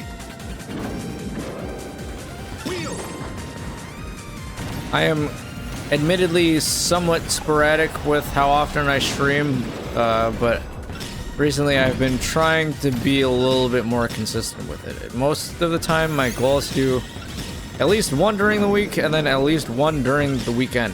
I think I would like to do 2 during the week, and then 1 during the weekend, whether that's Saturday or Sunday. But it kind of just depends. Sometimes I have stuff going on. Other times I'm just like too fucking tired, admittedly, to do stuff because of work or whatever. But I am committed to at least doing something at least once a week, I think. If I don't end up streaming, it'll most likely be me doing like an edit or something and putting it out on my YouTube and Instagram channels. Just because I have built up a lot of footage. Generally, the way things work out for me is I'll build up a bunch of resources to edit. Like I have just a bunch of raw footage, and then I'll just like release a bunch of stuff on my channels for like 2 or 3 weeks at a time. Maybe not 3 weeks, but like some amount of time. Only because it takes me so long to edit stuff, and I'm kind of a lazy asshole about it. So, ooh, get out of the way! Are you shitting me? I lost at the very okay, that is actual trash. My rice ball needs live 2D model. I was actually just talking to this with somebody else where I talked about with them how I thought about I want to kind of learn live 2D, and I would probably do the rigging myself. Only because I'm very simple, right? Like it's just I don't have that much moving parts, so it would be probably kind of fun to learn. And it would make it a little bit cooler to know that I have completely done all of the work for myself, which I have already, but that would also mean I have to switch programs for what I'm using, because right now I'm using Video Tube Mini, which is specifically a PNG program, basically. And then if I were to make if I were to use Live 2D to rig more actions on myself, that would mean I'd have to use like VTube Studio or something, and I don't know how much extra setup that requires. But I'd look into it. I think I'll look into it at some point. Again, I'm just being lazy and I'm content with what I have right now. So far, it's working. I'm using even what I'm using right now is even considered the like light version of their program. Apparently they're working on a full-fledged actual program that will have more options later on, which will just straight up video tube, I believe. But I have not seen any updates about what they're doing with that, so hopefully it'll be good. I mean, I'll probably end up buying and using the full version of whatever the program is, because even in its current state, it's really good. So devs, I'm rooting for you. 3, 2, 1, start! Oh my god, I just want this to be over. The funny Vine Sauce man has already been doing a stream for like 2 hours and I want to watch. I'm stuck! Jet! I don't even know what jet does. It'll make me go faster if I do a boost? 5, 4, 3, 2, 1. There's almost no point in me adding more speed for bonus stats because I just like demolish everybody in races. Even on the star, which requires me to input a direction to go another like direction. Come on, skip this. Gourmet race again. Real panic is what I failed at the last second somehow. Fucking just don't fly, or like don't fuck up the last thing, idiot.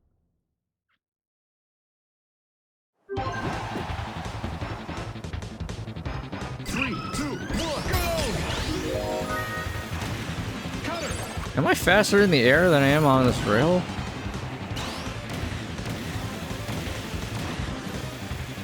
Ow.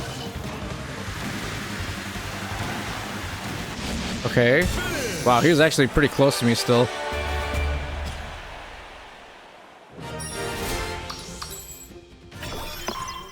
$374? Are you... This is insane. Okay, rest area... Defense, I guess.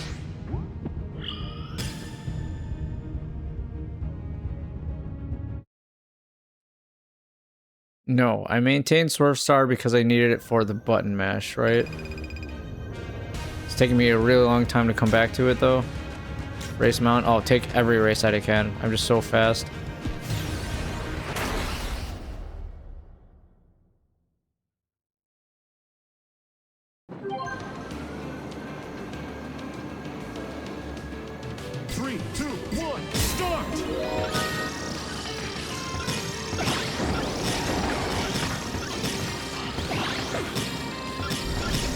Holy.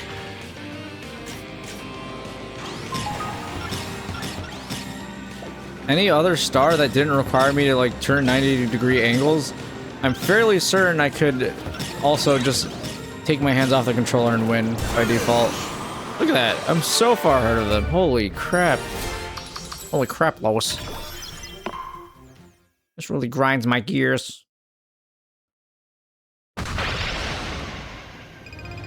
What is the upcoming challenge? It's been a little bit since I got up there. Defeat race, defeat or alternate race. Race! Just go races! Speed racer! Lower placing riders will drop after the checkpoints. Bro, just drop all of them right now. They're not beating me. I'm level 375 or something like that.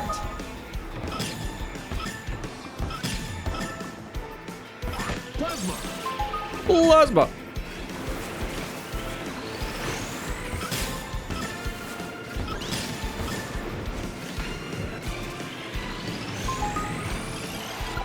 Holy shit!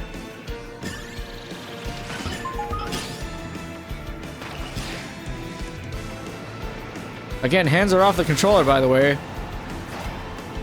This is a situation of Luigi does nothing and wins.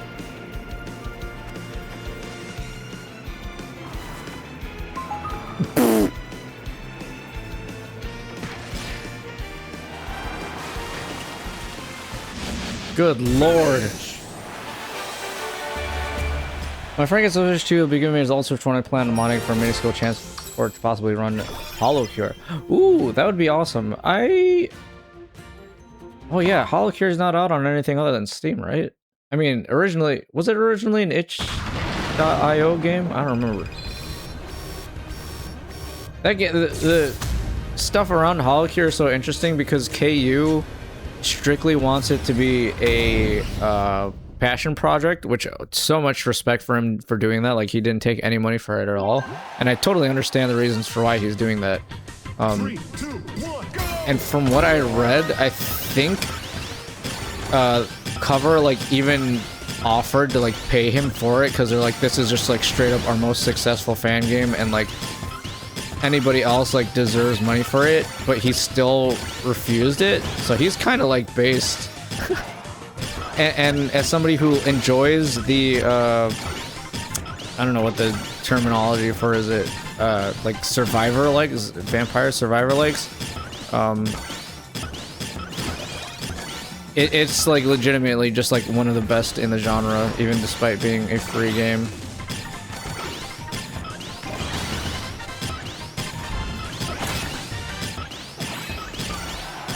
Hold on, I'm trying to lock in on this. I'm still missing it. I have to hit the blue ones so that I take away his numbers too. 4, 3, 2, 1. I still lost. Are you shitting me? And I'm still using the Swerve Star. Okay, fuck this. Hold on, wait, one more run. Drink.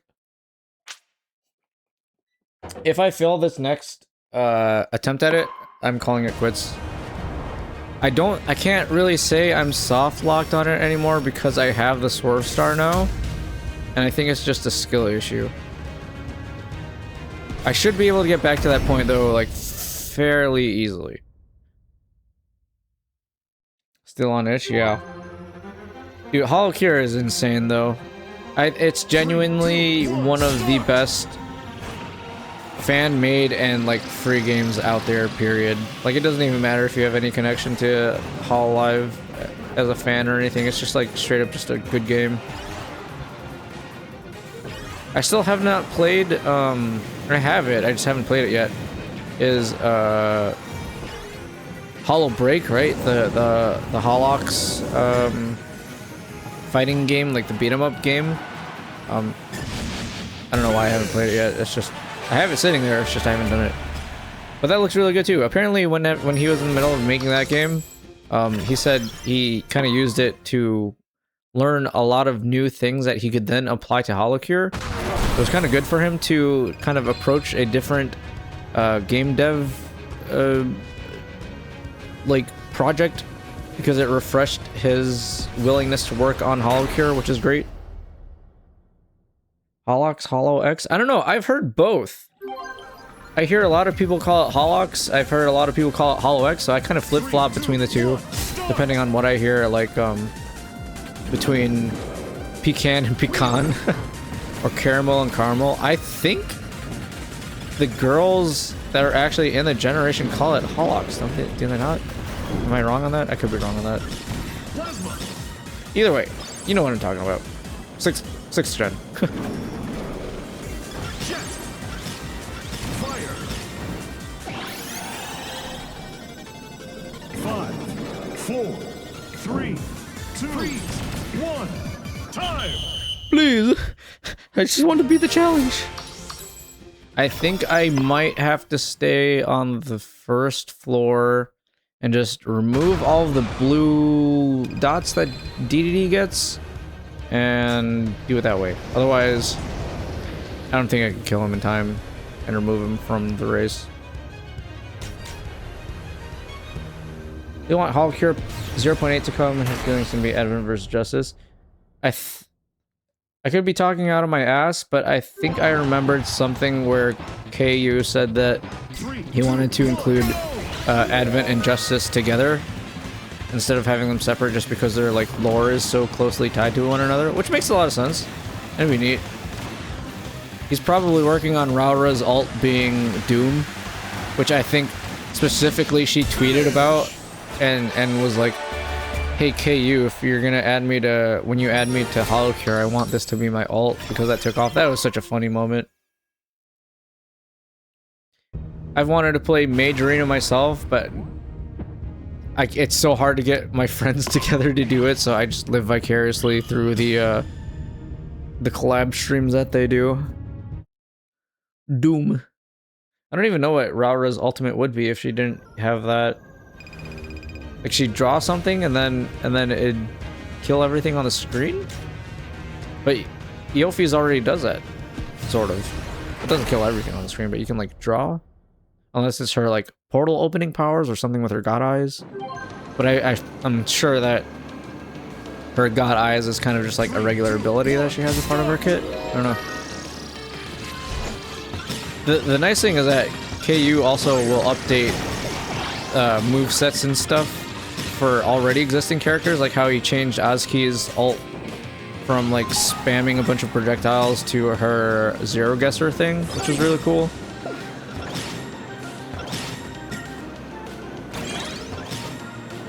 It just makes a great case for some event or some meme surrounding a talent like taking off after they've already been added to the game, because KU can be like, oh yeah, I'll do that. I think he also mentioned stuff about wanting to redo like some item icons or like some particle effects or whatever, because whatever he put out at the time was good enough, but now he's even better at what he's doing, so he just wants to like straight up make it better, which is like, damn, truly is a passion project.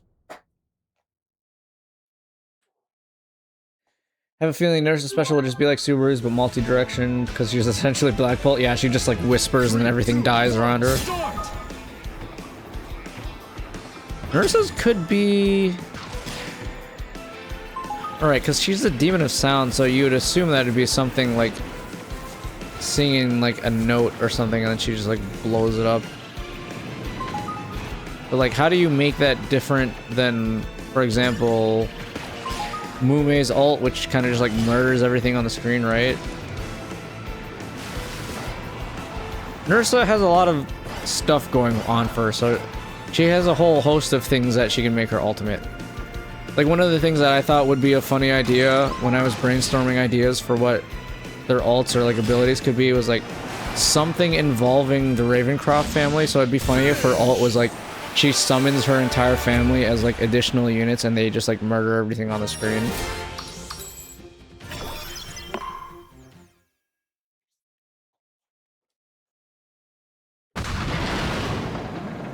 More enemies, the bigger and stronger her special is. Yeah, that could be good too.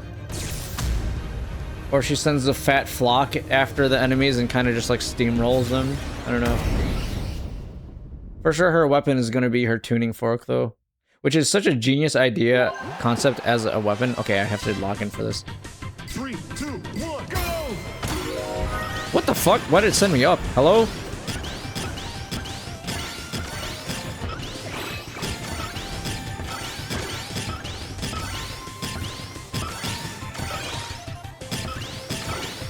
It's so unfair because he gets extra teammates to hit buttons for him and I don't. Fuck off. Stop hitting me.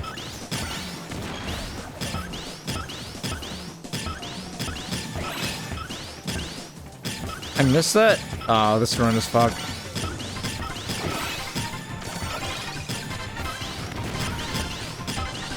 I'm threading the fucking needle. Are you seeing this?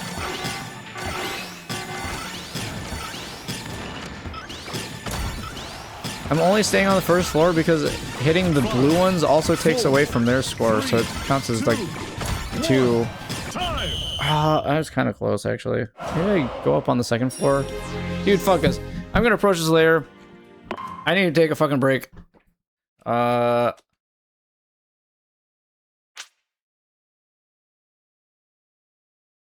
Wait, what am I saved at? Hold on, let me look at the save point. I am going fast as hell. Can I save here? No. What level am I? If I don't even care if I lose those extra stats. So still at stage on level 386. Holy shit. I think I just have to like play that really good. Okay, that's gonna be it. I have to call it. I'll do this again. And it'll probably be a shorter stream some other time, but I don't think I'll do the drinking challenge anymore. 35 is plenty. It wasn't 50 like it was the last time, but I was being really stubborn about it and also just like continually getting more and more buzzed while I was trying to do it. So fuck it. This is plenty. yeah, I don't know. I'll save it for next time. Next stream will probably be Snake Eater. Probably not tomorrow. Maybe Tuesday or Wednesday. I'm thinking. Um, it'll be Snake Eater, and then the typical rotation: Snake Eater, and then Silk Song, because I realized that I have a lot more to do to that. Because Act 2 was in fact not the end. I have to go do side quests, but that'll probably be a more chill stream.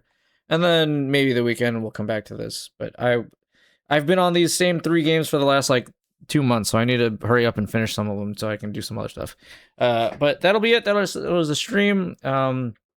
If you are watching from the past, present, or the future, I hope that you have a good day, night, or afternoon, wherever you may be. If you're watching via the VOD gang, I see you. And if you're just lurking, I appreciate that as well. Local Tokusatsu fan, thank you for stopping by. I appreciate you hanging in here, brother, and having a good conversation. I always love talking to people. So appreciate that. And that's gonna be it. Be kind to yourself, be kind to others, and take it easy, everybody. I will see you later. So I'll for sure be there this week. I'm not gonna flake on it, I think. Okay, goodbye.